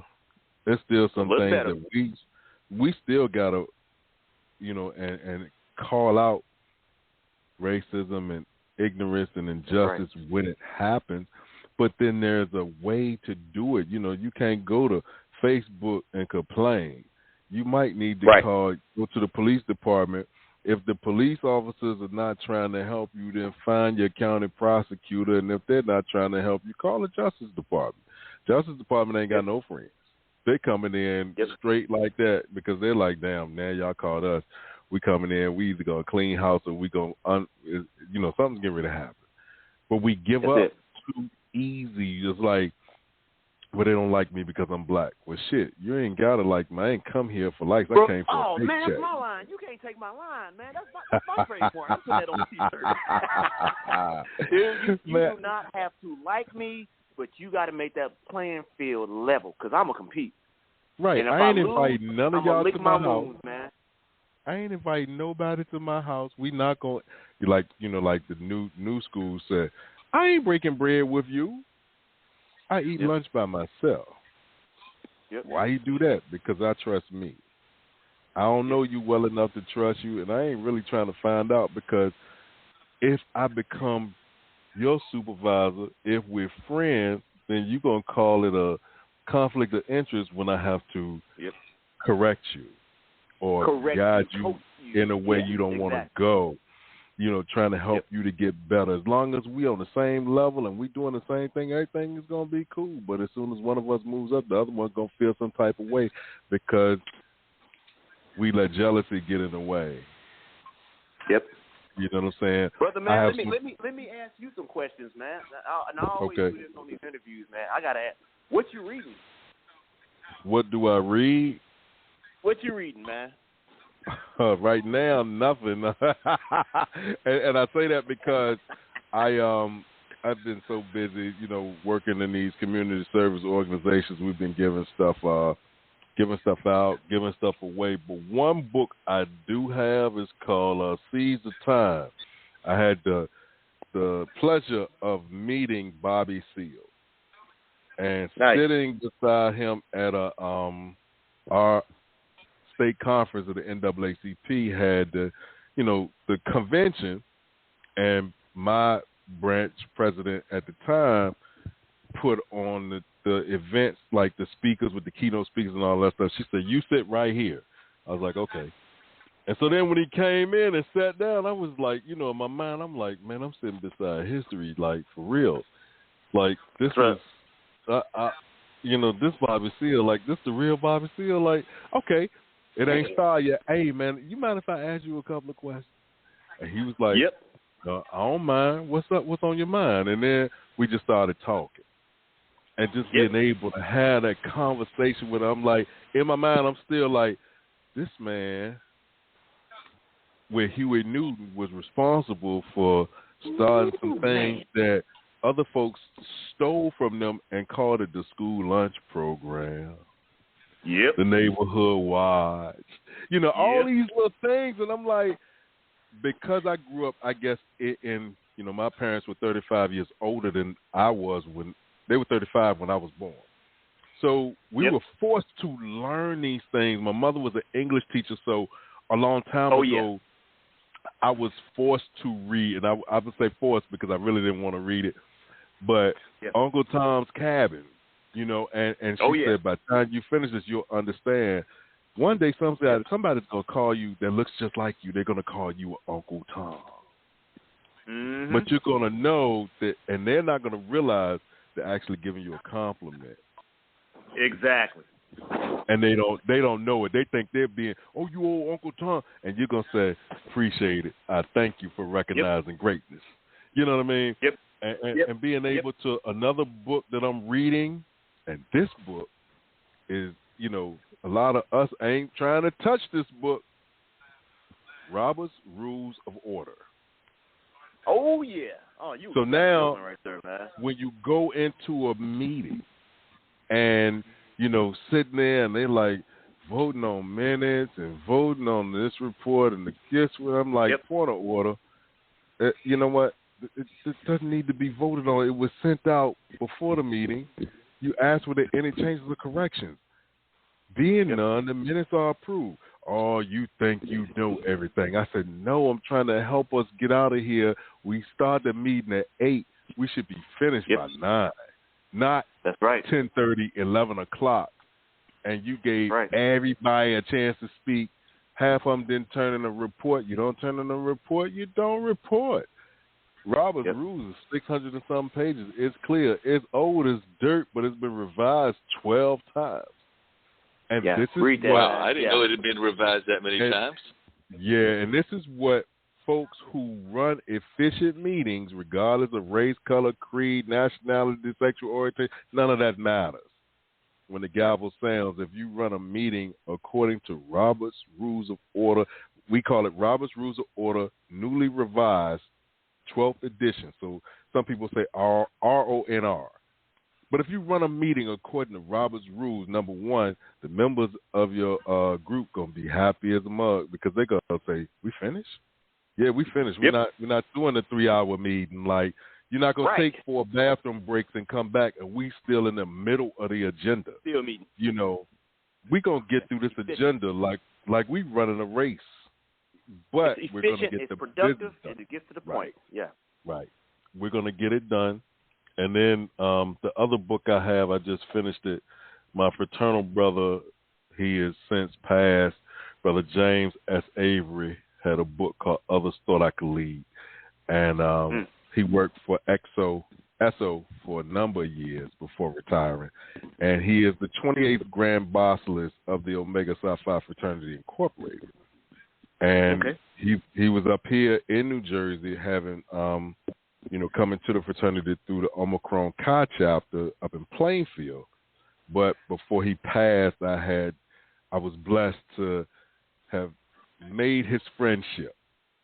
And what was interesting about Brother Avery, the first time I met him, introduced myself, and I didn't see him for maybe 2.5 years. Hadn't talked to him or anything. And when he saw me, he said, Brother Piercy, it's so good to see you again. And I'm standing there looking dumbfounded like, man, it's been almost 3 years since this man seen me. But he remembered my name. Who am I? That's nice. I'm just a member of the fraternity trying to do the right thing. And here you are, a past Grand Bosselist national president of our organization, and you remember my name? Okay. That just goes to show, man. I got to do something. That comes back to what Fred was talking about earlier about how we all can make a difference and all can make a difference in our unique ways. So apparently you left an impression, hopefully I left an impression on Fred and everybody. So definitely folks who are leaving impressions and things of that nature. So that's one of the things that are very positive, and everything just the way you can leave an impact. I was curious. I'd love to hear from both of y'all. You asked what I was reading. I read an article recently. It was online, but it was actually about something that we all talk about. But this book was actually, or essay, was claiming that it might not have happened, and that it was just trying to explain why we stayed in that slave mentality. But it was actually some essay that a young lady was doing as to whether, I believe it was a young lady, as to whether the Willie Lynch letters actually exist, or whether that's just something that was urban myth in order for us to explain why we were so oppressed and stayed oppressed when, in a lot of cases, the majority of the cases, we were the majority of the population. So I'd love to hear your thoughts as to, one, whether the Willie Lynch letter existed, and two, whether we even need to care that it existed, because what this lady was doing was going around, and I think she talked to everybody from, I think she might have even talked to somebody from the Midwest in terms of finding out whether it existed. I know she talked to somebody from here in the Carolinas. My question, I'm about to answer a question with a question. My answer to that is, does that belief serve us right where we are right now? If that belief does not serve us, you got to get rid of that belief. You got to get rid of it. Exactly. If it don't serve, you got to get rid of it. We got to create beliefs that serve us. We have been impounded, and now I'm not denying anything that happened, and I struggle with this, man, because I don't have the words to describe how I feel about how we came to the United States, how our trip to America was destined for us. I have a lot of thoughts about that, but I can't keep my eyes. I can't walk backwards looking at the past. And I know it's going. That's a controversial statement, man, because you got some people. And you got some people with critical race theories that are totally about the past. Yeah, I'm not saying that they are wrong. They are absolutely correct. But who's going to be the person that gets in that river and turns against that current and say, the buck stops here? Right. Who's going to be that person? And I'm not denying, because we got enough. There are people out there that are fighting for us to get what we deserve. And y'all know what I'm talking about. Mm-hmm. But our mindset, has to start inside of us. And we're not doing our ancestors no favors by continuing carrying a weight that we shouldn't be carrying no more. That's an 80-pound bag of cement, and we got to set that thing down. We don't forget nothing. We use our history as a reminder to push us forward when life gets hard. Oh, I think my life's hard? Oh, I thought I had a bad day at work because my boss yelled at me?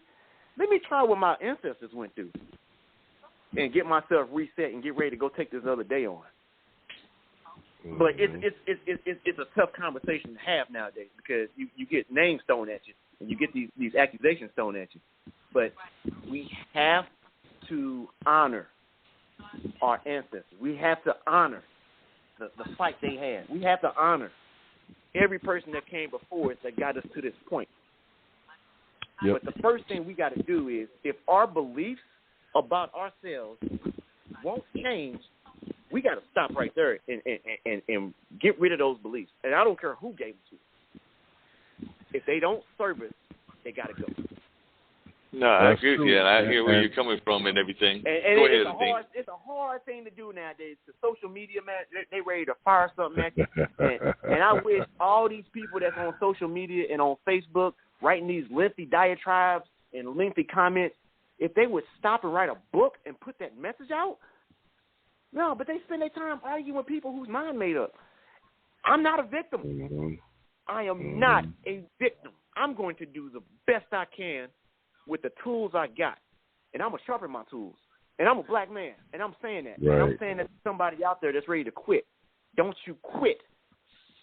Now, quit if you need to do something else with your career. You know, I talk about quit.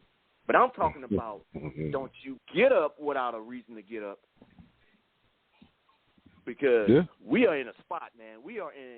I don't care, you know, it's bad out here. We got problems with it. Police need to get trained. Fred, speaking of that, and I'd love to hear your thoughts about this. You know, I've actually helped a friend of mine do a series of black economic conferences and everything.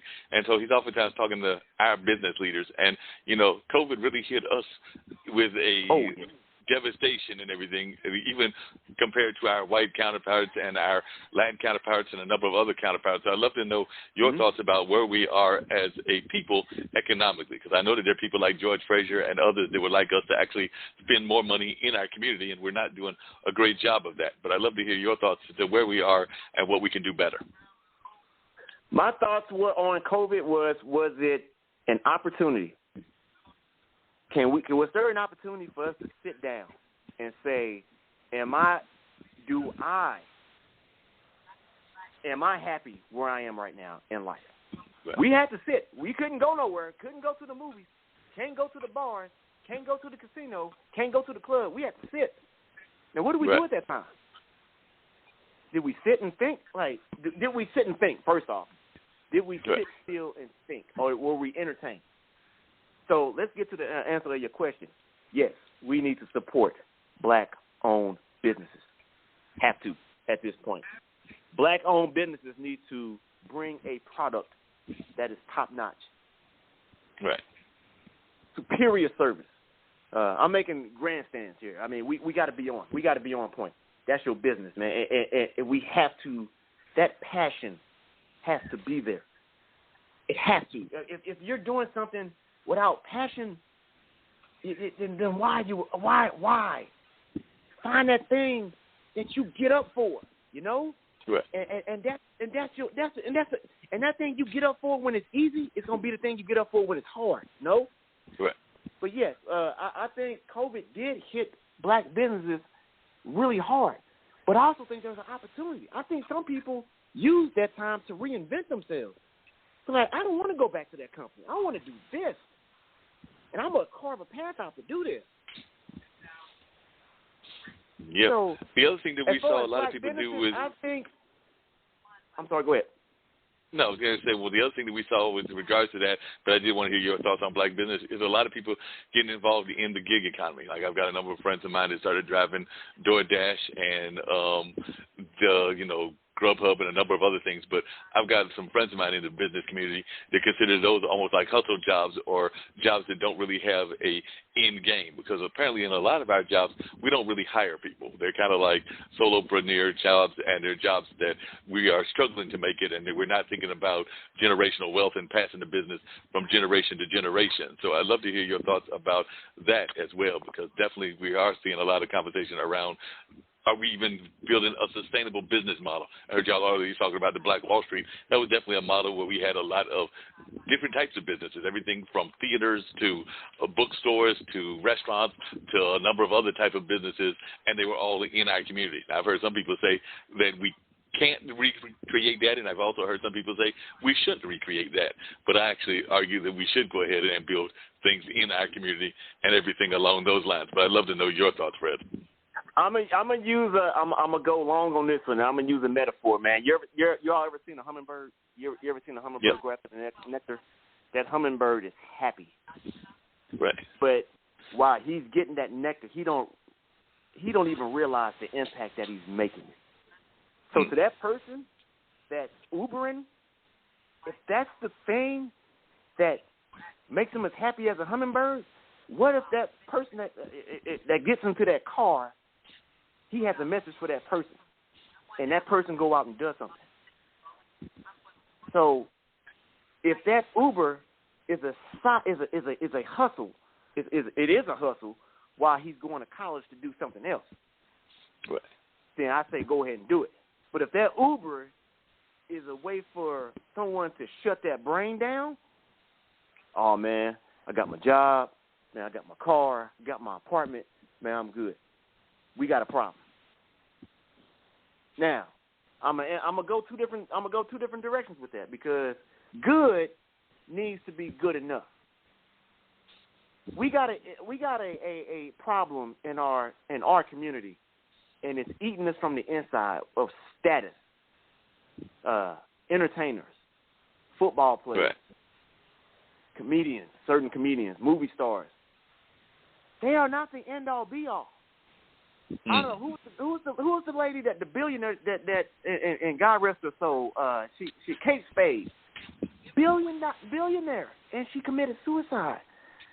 That ain't the key to happiness, man. The key to happiness is love, safety, and belonging. And if you're not getting those three things, ain't no $1 billion ain't going to cover it. So let me go back. If that Uber person is doing that to bring up the next generation, to pursue that dream, I expect that Uber driver's kid not to be an Uber driver. I expect the Uber driver kid to chase that dream, to be that doctor, to be that lawyer, to be that engineer. Go in there. If that's the reason why you're doing Uber. But if that guy's doing Uber just to rest on his laurels and eat Cheetos and watch TV all day, I got a problem with that. But at the same token, what about these teachers? You know, what about these teachers that make $35,000 a year? Those are the people that need to be making celebrity status. They need to be on Entertainment Tonight. They need to be on. I'd rather have a conversation with a teacher than any of these celebrities. And I don't care who they are, because that teacher is the person that's doing the legwork when we ain't there. We are in trouble. I definitely agree with you. And, you know, I couldn't really get enough. Yeah, no, teachers are not getting paid enough. I agree. Like, we got family in this teaching profession, and I know that they are not getting paid nearly enough. And I agree with what the producer, and I forget her name, what she said about teachers and how during COVID she realized how much they were doing and how much they needed to get paid and everything.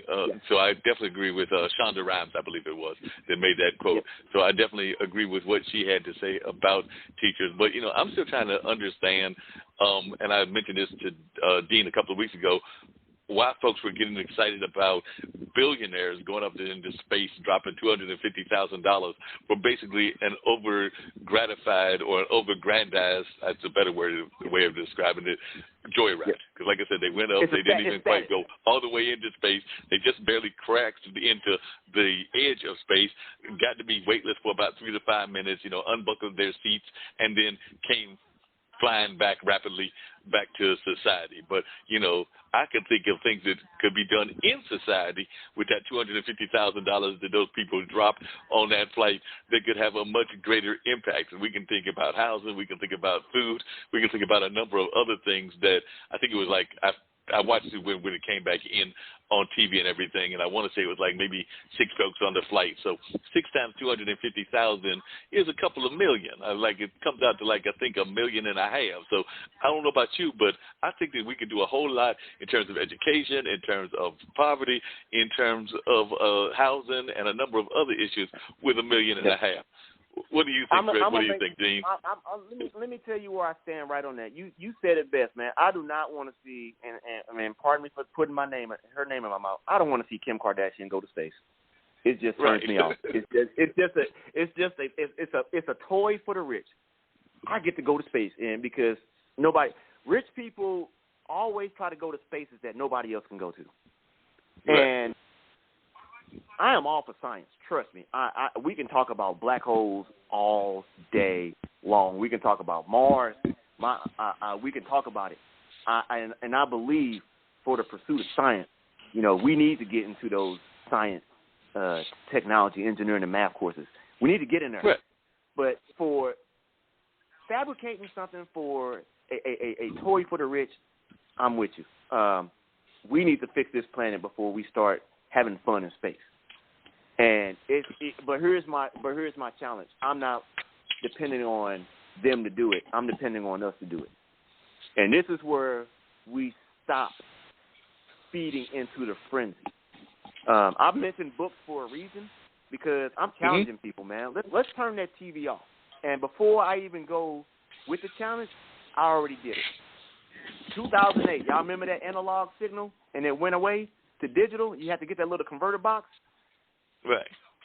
I don't know if y'all remember that because I never got the converter box. I started reading books, man, and I walked right into that. I ain't read a book since college, man, and I got tired of it. And I said, I'm not going. It didn't feel right. And I walked right into Barnes and Noble, and I grabbed the first thing I saw, and that book was called The Alchemist, and it told me that my treasure is right under my nose. And I put that book down, and I read another book. And that book was called The Four Agreements. And I just kept going, and I kept going, and I kept going. And I turned the TV off. Now, I went to the movies now every now and then. Come on now. We got to go to the movies. But my point is, we spend so much time getting entertained, we don't do the things that take hard work, sacrifice, and effort. And when we get off work to propel our generation, we got to make that sacrifice, man. 1 or 2 hours a day, man. Pick a book up, and let's get into that thing, man. And let's get into a hard book. Let's get into these black holes, man. Let's learn about the calculations they use to calculate the radius of a black hole. Let's learn this stuff because it's out there, and we got this opportunity. But we're squandering it on the Real Housewives of I don't even know what city they're in right now. And what do? It's the same thing. They get on there, and they fight, and they scream. Let's talk about the Super Bowl. One team wins, one team loses. NBA basketball, and I know I'm making people mad on this one. One team wins, one team loses. I watched my last World Series in 2006. I'm a St. Louis Cardinals fan, of course. And I looked at my boy, and I said, I just saw the best game of my life. I didn't watch baseball since because I know one team wins, one team loses. And I'm saying if you're a diehard fan, you be a fan and do your thing. Do your entertainment. I ain't trying to say restrict yourself totally from entertainment, but we got to invest our free time in ourselves. And we got to do stuff that takes effort, learn a trade, read a book. Man, I guarantee you. No, Fred, I hear what you're saying, and I definitely agree with you because I remember one of the greatest things that happened to me was at some time when I was young. I forget what year it was, but I have a younger brother that's 7 years younger, so I know he was a kid as well. So I'm thinking it might have been when I was a preteen or a teenager. The TV broke, and my parents decided not to fix the TV for about a year. There you go. And that was probably one of the greatest gifts. And then the fact that my grandmother on my dad's side was a librarian, so I already had access to books like you're talking about, so I was definitely reading a lot during that time. But that was probably one of the best things that happened to me was having the book, like having that thing break and definitely not having access to it for about a year, maybe even a year and a half. Yep. And I say books, and I know we got the internet. I know we got the internet, but the internet is a tool. Right. And we have forgotten that this thing, we are cyborgs, man. We keep these phones right next to us. And we are losing our vision for a 6-inch screen, man, for an iPad, for an iPhone, for whatever you do your internet knowing. That thing is a tool, man. And it's like we talked about earlier. We can Google anybody, Black history. Type in any name. Right. Not even Black history. Let's just talk about stuff, man. Stephen Hawking, what the heck is he talking about? You can type that dude's name in and find out what he's talking about. And that's how we have to think, man. I ain't trying to tell nobody to be a hermit like I did and don't watch TV. But I had to do it because I got tired of it, man. Something in me clicked, man. I said, I can't be dumb no more. And I hate to use that word dumb. I couldn't be dumb no more. And I want to know, and I got this thirst for knowledge. And I think we hide behind our cool. And I know most brothers, man. You can rap with them, and they know this. They want to know this stuff, and they got this thing, man. It's called an ego, and we got to set that ego aside and say, let's learn. Let's say we don't know and go find out about something, man. You know, Fred, I hear you. And one of the other things I know that I just want to hear your thoughts about it, and y'all kind of alluded to it, but we've also got to get to respecting the other gender as well in our society. Because like I said, I know that Brother Dean here has been married for years and definitely treats his wife as the queen she is. But definitely, I think that we got to have that queen and king mentality. And I know that I've been in clubhouses where people have talked about that. But I would love to hear your thoughts about us actually raising ourselves up and thinking of ourselves as kings and queens and actually treating each other with respect, both the man treating the women with respect and vice versa. But I'd love to hear your thoughts on that. Let's talk about the real issue. Let's talk about cheating. And I'm not going to give this churchy. I think the way we went about talking about cheating and having relationships is wrong. The grass is green where you water it, man. I'm just going to have a real talk. I don't know about y'all, but, man, when you hop around from person to person to person, your mind is playing a trick on you, man. All Mother Nature wants you to do is keep the population going. That's Mother Nature's job. And so you see this fine woman walking down the street, and you got this wife, you got a kid, you got a house, you got your job, and you see this woman walk down the street. And I'm not trying to objectify women, but I'm using this as an example because women do the same thing. They'll see a man or they'll be in a situation because women are emotional creatures, and this guy speaks to their emotions because her and her man ain't talking. So even situation. But I'm talking to men because this affects men. And you see this woman, and all you have to do is ask yourself, what is she going to provide for me for the other 23 hours and 56 minutes? Because when that 4 minutes is up, you got a person next to you. Right. So it's going to be the same thing, only different. So the person you with, I encourage you to do your damnness to work that relationship out. Man, don't cheat. Water your grass, man. That grass over there, don't water that grass. Water your lawn, man. If you lose the steam, get the steam back. Your mind will normalize things that are once exciting. So you're going to go chase something new that's exciting. And that new thing that's exciting is going to get old. Let's go back to that PlayStation reference, man. You got a PlayStation 1 that worked just fine. Got some time on it, man. Your games are cheap. You good. Everything's good. And you want to go chase after PlayStation 2. That PlayStation 2 get old. It gets normal, man. You get tired of it, man. No. Then you got that PlayStation. Next thing you know, you got all these PlayStations, man. And when you could have had the first one and been good. So I agree. Because men got to set the tone. We can't wait. I don't believe in that saying women is the neck. I think men are men and women are women. So I'm not telling no man to wait for no woman. Or just be a complete man now and acknowledge that woman's beauty, but you keep on walking. Yep. You know, but you're right. A lot of folks and put that energy towards your dreams, man. That woman that had your back, that met you when you was on the back of the garbage truck. Now you got 3 garbage trucks and you got 3 drivers and you all up and you see this woman walking by. You ain't got no history with that. So yeah, we can't call each other kings and queens until we accept that I'm a king already. Right. Because you ain't gonna treat no queen like that if you a king. And ain't no queen gonna treat no king like that.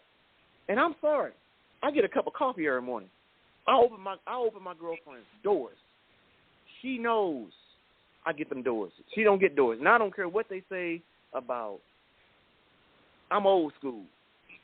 And I know she can get that door herself. I know she independent, but I get that door for her because I get my coffee in the morning. She ain't got to get me no coffee in the morning, but I get that door. And it's even. So my challenge to men is, man, like I said, before you see that fine piece of woman walking, and we know what it does. We know what does it. And we know what triggered them senses, man. Find them. If you're in a committed relationship, find your triggers, man, and strategize. Yeah, I see her walking down the street. And ask yourself that one question, what is she bringing to the table besides what she got on that's going to help you out them other 23 hours and 54 minutes? Because 6 minutes, man, that's it. You back to yourself. Right. And if you cheat, man, now you got a bigger mess. So that's where I'm at, man. You know, it's going to take that one person to say, nah, I ain't doing it. That's the king right there. The king ain't the baller that got 3 or 4 girls on the side and, you know, that's playing in the NBA, got a girl in every town. The king is that black man that can walk right past another woman, keep that chin up, eyes focused, because you got your mind on opening your own business. And I ain't got no time to be playing around. Nah, definitely got to get more people opening their own businesses and everything. Now, the other thing that I know you were involved in, I'd love to hear your thoughts about this, is you were a former bodybuilder and everything. So do you think we're doing enough jobs? I mean, definitely people get into exercise, but, you know, sometimes we get lazy. I know I'm lazy. I used to go walking on a regular basis, and then I got away from it, but I need to get back to at least getting my walk on, if not my jog on, and maybe even getting a bike and my bike on. But definitely, do you feel that we as a society are doing enough exercise-wise, or are we too caught up in the fast food restaurants? Let me tell you and something. The grease and everything else. I'm glad you brought that up. We need to sit down at these cookouts, which is cool. Cookouts are cool. Don't get me wrong. I like my family reunions, man. I like my Thanksgiving. But we got to talk about health. Right. And heart disease, high blood pressure, cholesterol, and diabetes is running rampant. We got to do salad. We got to eat the rabbit food, man. What was the one bodybuilder said? If it don't taste good, you probably should be eating it. We got to make healthier choices, man. And it's so convenient that the food that's worse for it costs the most. I mean, it's the cheapest. And all the good food is expensive, man. You ever notice that? You ever notice that, man? We can get the junk food, man. You know, McDonald's selling Big Macs for $2 for $5. You know, and man, we'll run the scope on a Big Mac, man. But we won't take a salad down, man. We got to start talking at these tables, man. But we got to start talking about other things besides sports, entertainment. We got to stop. We got to start talking about fitness. But let's talk about that. Fitness-wise, man, one of the things that worked for me with fitness was having a set. Now, I know I'm talking to Mama Bear out there who got her 3 kids, and she working that job. And I understand. But you got to get up 30 minutes early. All you need is 30 minutes a day. Go on down there and do your exercises and just do them. And just start. 30 minutes. Give yourself 30 minutes. If you're working 2 jobs, man, just take 15 minutes. Go take a walk around that building. Whatever your hustle is, just go somewhere and walk. I had a guy. I used to be a personal trainer. We used to walk at 11 o'clock at night. Hey, we made it work, right? You know what I'm saying? You know, we walked at 11 o'clock at night. This guy, he did it for 90 days. He had a salad, 2 salads, then he had regular breakfast. That's all he ate, and then he walked. Because we were training for about an hour and a half. He would walk while we were working out. I had a group of ladies and guys working out, but he would walk. Man, that guy dropped about 40 pounds just by doing that. So it's there. Now, ain't nobody going to come out looking like The Rock, Dwayne The Rock Johnson. Ain't nobody looking like that, man, because that guy, we can't set our expectations on what celebrities look like because they get all the time in the world. They made it. Proud of you. You got your little body because you work out for 8 hours a day. The Kim Kardashians of the world, the models, we cannot judge ourselves. I don't know how many times I heard people tell me they want a Beyonce body. Beyonce got a different life. Yeah, she can hire the best of the best. We gotta preserve. We gotta do enough to make it to our graduation, our kids' graduation, and then some. And all we got to do is make healthy choices and take a little time out our day. That's why I was saying we turn that TV off. Be surprised how much time you spend watching TV. So if you can't do it in the evening, do it in the morning. Set that alarm, fall out of bed, do some jumping jacks. I'm encouraging just set that alarm 30 minutes. That's all you got to do. And you'll be surprised. 30 minutes, 360 days out of 365. Or try 300. 300 out of 365. Be surprised what that 30 minutes will do. Good eating, good choices, and get that little exercise in. No, I definitely agree. That's something you got to do and everything. And Dean will tell you that I like to tease people when they are rooting against my teams and everything.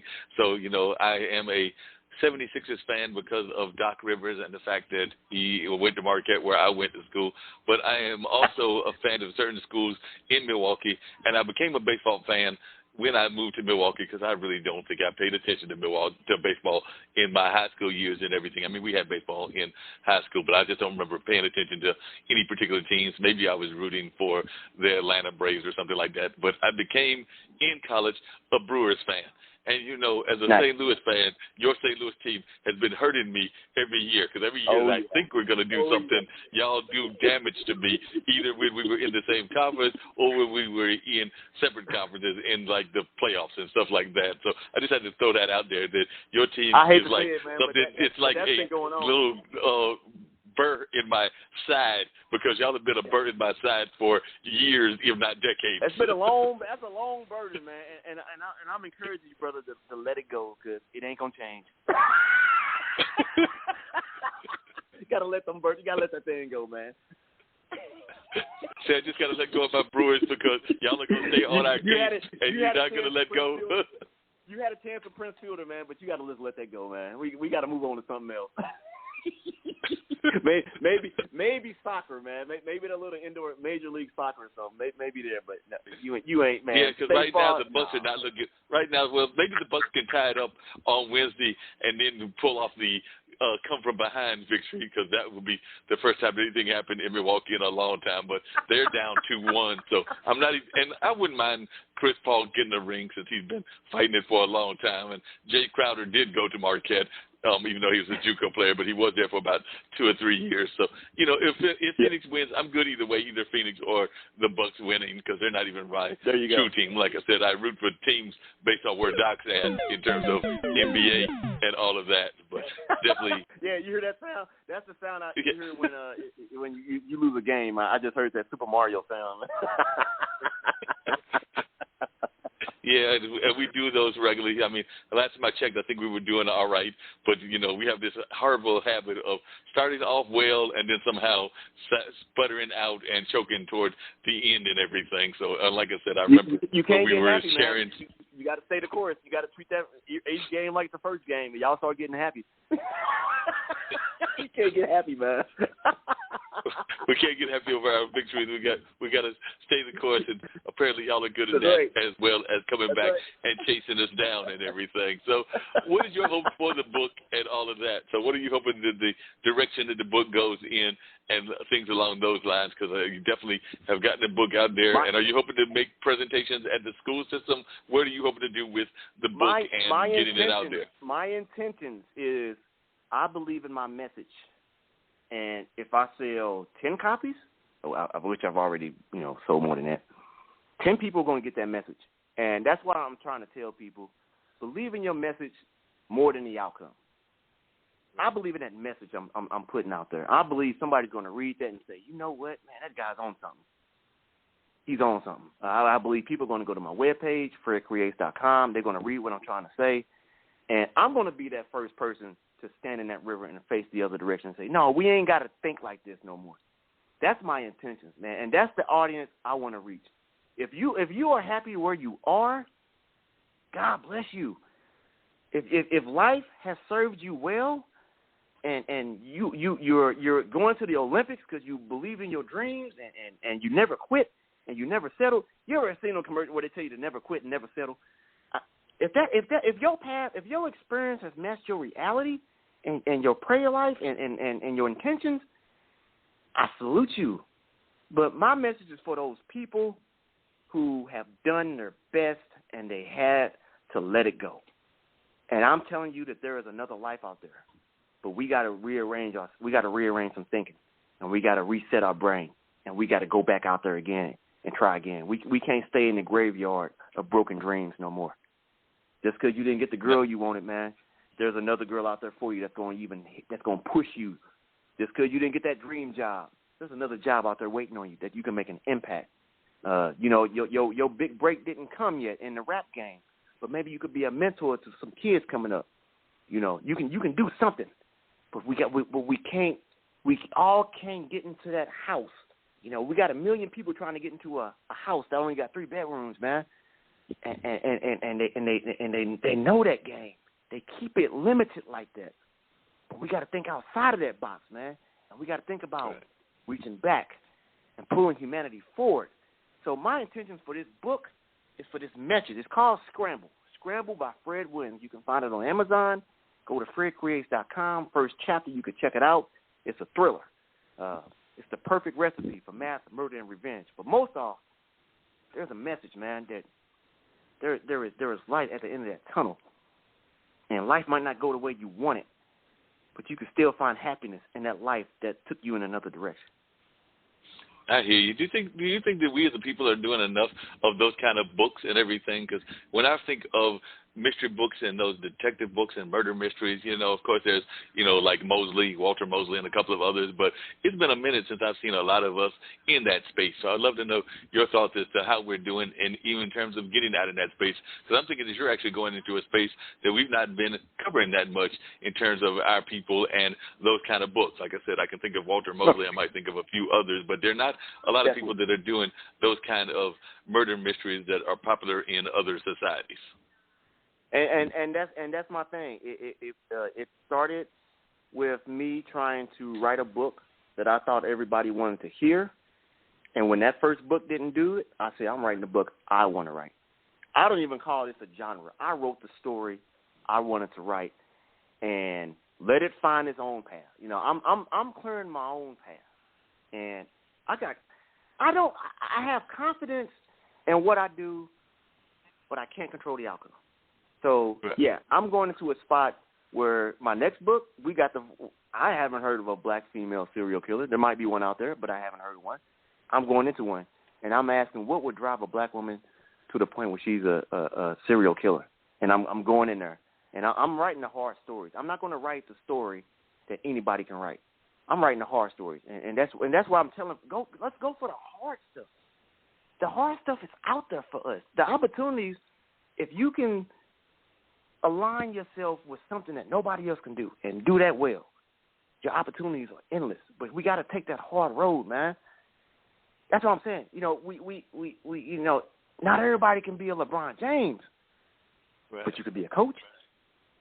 You can't be that. But what do you tell the folks? And I exactly had this conversation with some of my other guests on both this show and on live streams. But what is your answer to those folks that are stopped in their tracks by the dream killers? Because we all know that we have folks that are always trying to discourage us in whatever we're doing. So what do you do to stop the dream killers?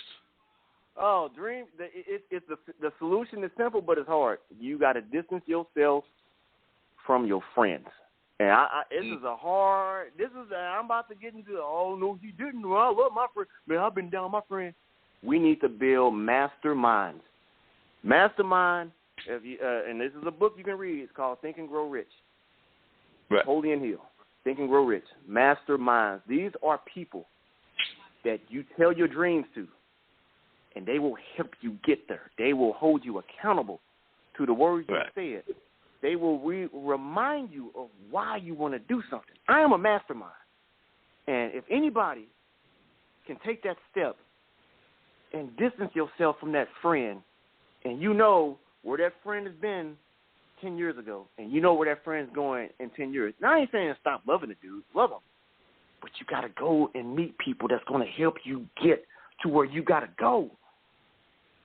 We can't sit around and gossip all day no more. We got to be about action.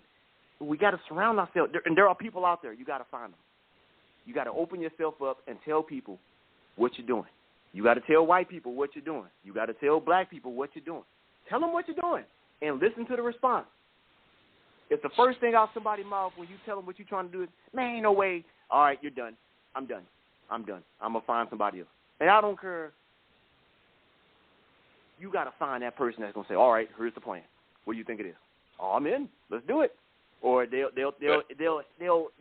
say something that will help you and not discourage you. We're so quick to tell people why we can't do something. How about you tell somebody how they can do something? Or tell them if they can do something. Yeah, so dream killers, and I say friends. We got to evaluate your friendship. If your friend is that person you go out with and you sitting at a bar and he starts a fight and you got to pull him off somebody and y'all walking out and he's sitting there screaming trying to get at the dude knowing he ain't going to do nothing when you let him go to go fight the dude, you got to let him go. If you trying to open your own business and you got him by your side, you got to put some distance between them. And you got to say, hey, I love you to death, bro, but I got to get this done for my family. I got to get this done for the kids I ain't even have yet.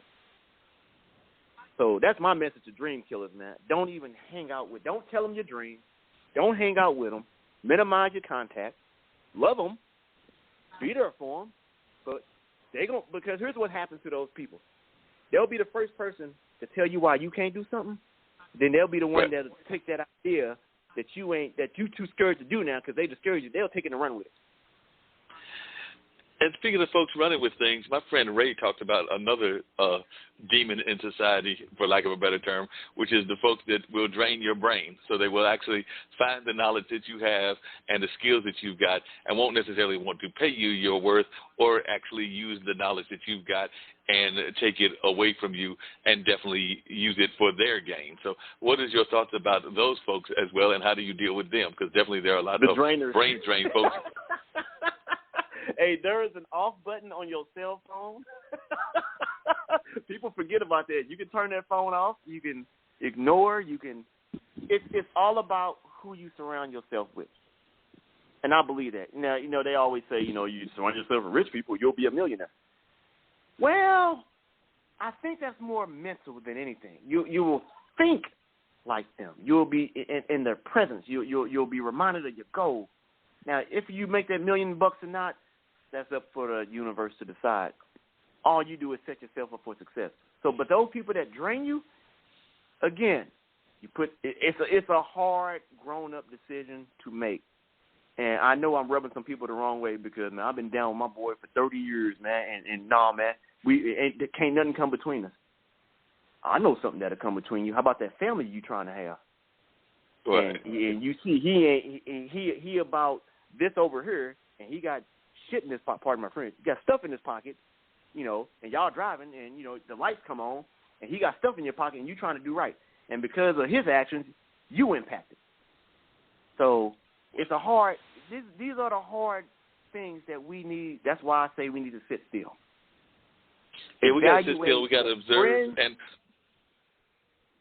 Go ahead, I'm sorry. Just the other thing I was going to add to real quickly, because we're here to wind down about 5, 6 minutes or so. But one of the other things, and I definitely want you to come back because it's been a great conversation, but one of the other things that I know that we oftentimes talk about is the use of social media to get our word out, whether that's Clubhouse, whether that's Instagram, whether that's Twitter, or whether that's whatever. So definitely I'd love to hear your thoughts about that and their support of that. So I'd love to hear your views of us using social media.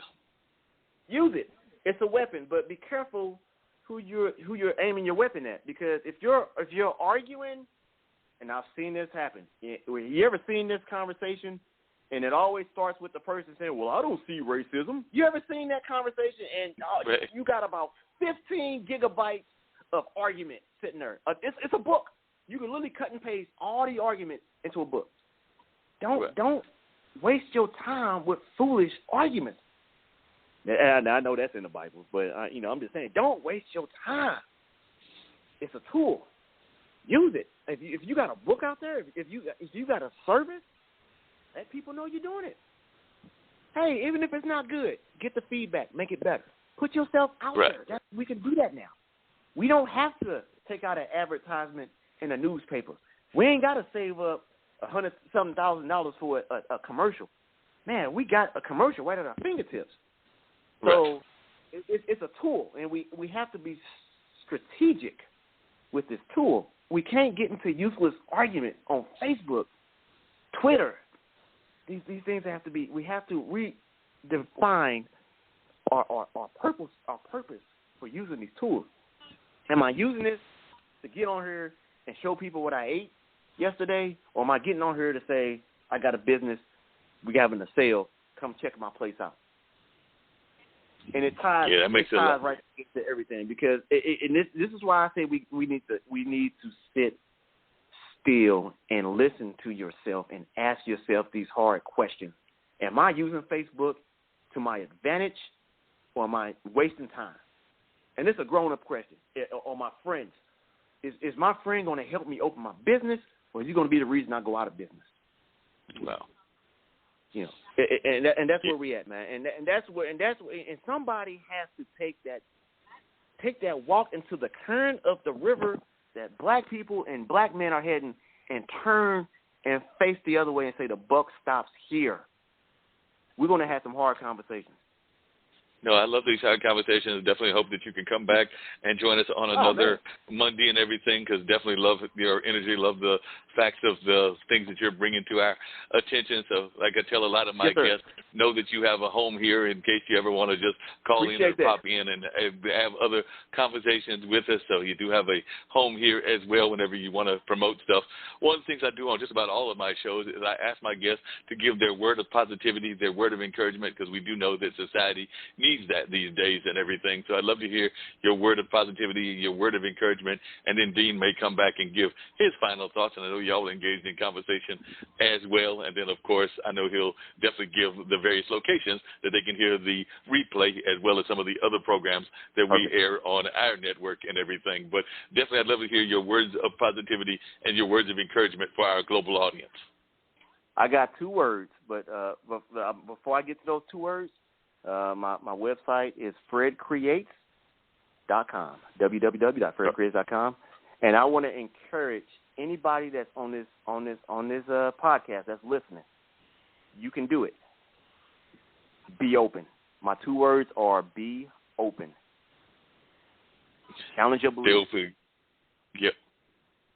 Great words and definitely powerful message. Hey, Dean, I know that I had to deal with, Brother Kelly and some of the things he was having going on, so you had a chance to do a little bit more interviewing than you usually do, but I still came in there and do my usual dapper job and everything, but I did have to take care of some outside business as well, so I wanted to make that apology to you and everything. Oh, no, that's but all definitely, right, we still were rocking and rolling and doing what we do and everything. But what did you think about Brother Fred and the conversation? And also, like I was telling him, I'm hoping that he'll come back because I thought he dropped a whole lot of pearls of wisdom and all of that. But I'd love to hear your thoughts as to the conversation, and also if you want to tell him where they can hear the replay and about our powerful network.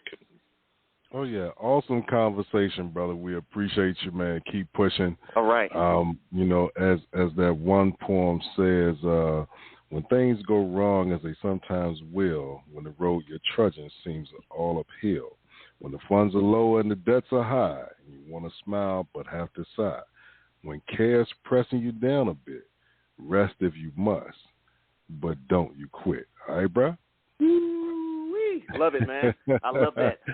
Indeed, I love that. I love brother. you guys, man. We're going to do this again.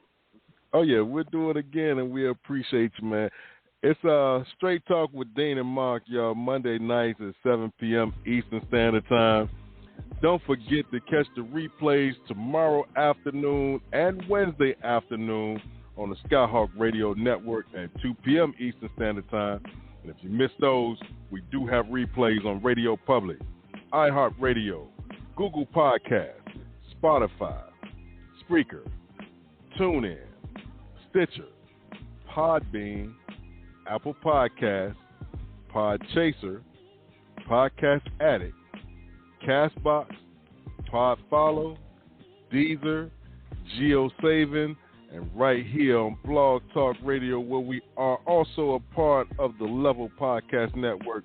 And you can catch shows such as the Black Girl's Guide to Surviving Menopause, the Chef Gang Radio Show, Funk from the Front Seat, Funk Music with Zach, Learning Unwrapped, Let's K-12 Better, Marketing with Rush, a.k.a. hashtag Rush Selfie, Mona Shaking the Minority Reports, Mullings, Music and Memories with Mark Lee, The Online Dinner Party with Mark Lee, the Plan a Good Seed Podcast, the Reinvention Road Trip, She's on Call, the Just Podcast, the Mark Lee Show, the Spin It Social Hour, Virginia Interfaith Live, WNC Original Music, and of course, Straight Talk with Dean and Marc. And like I always say, when you walk outside your front door, it's showtime and the world is your stage.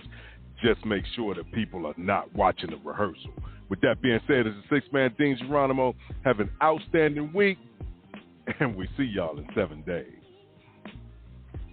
Cool. Definitely a great show, and we'll have some more amazing guests, somewhere from entrepreneurial world, creative world, and a number of other things. But we'll definitely be keeping these great conversations going. So I look forward to seeing Dean, since we don't have any vacations or anniversaries coming up anytime soon that I'm aware of. But Dean might fool me and everything and pull something out of the tricks. But as far as I know, I think we're good till Labor Day. So I think we'll be good for the rest of July and August unless Dean pulls a trick on me and everything. But if he does, we'll be good with that as well. Hey, you know what? I don't know. I got to look at the calendar, right? But I know we're going to be here next week, so we'll see y'all on Monday night, the 19th. The 19th, for sure. Peace. Peace.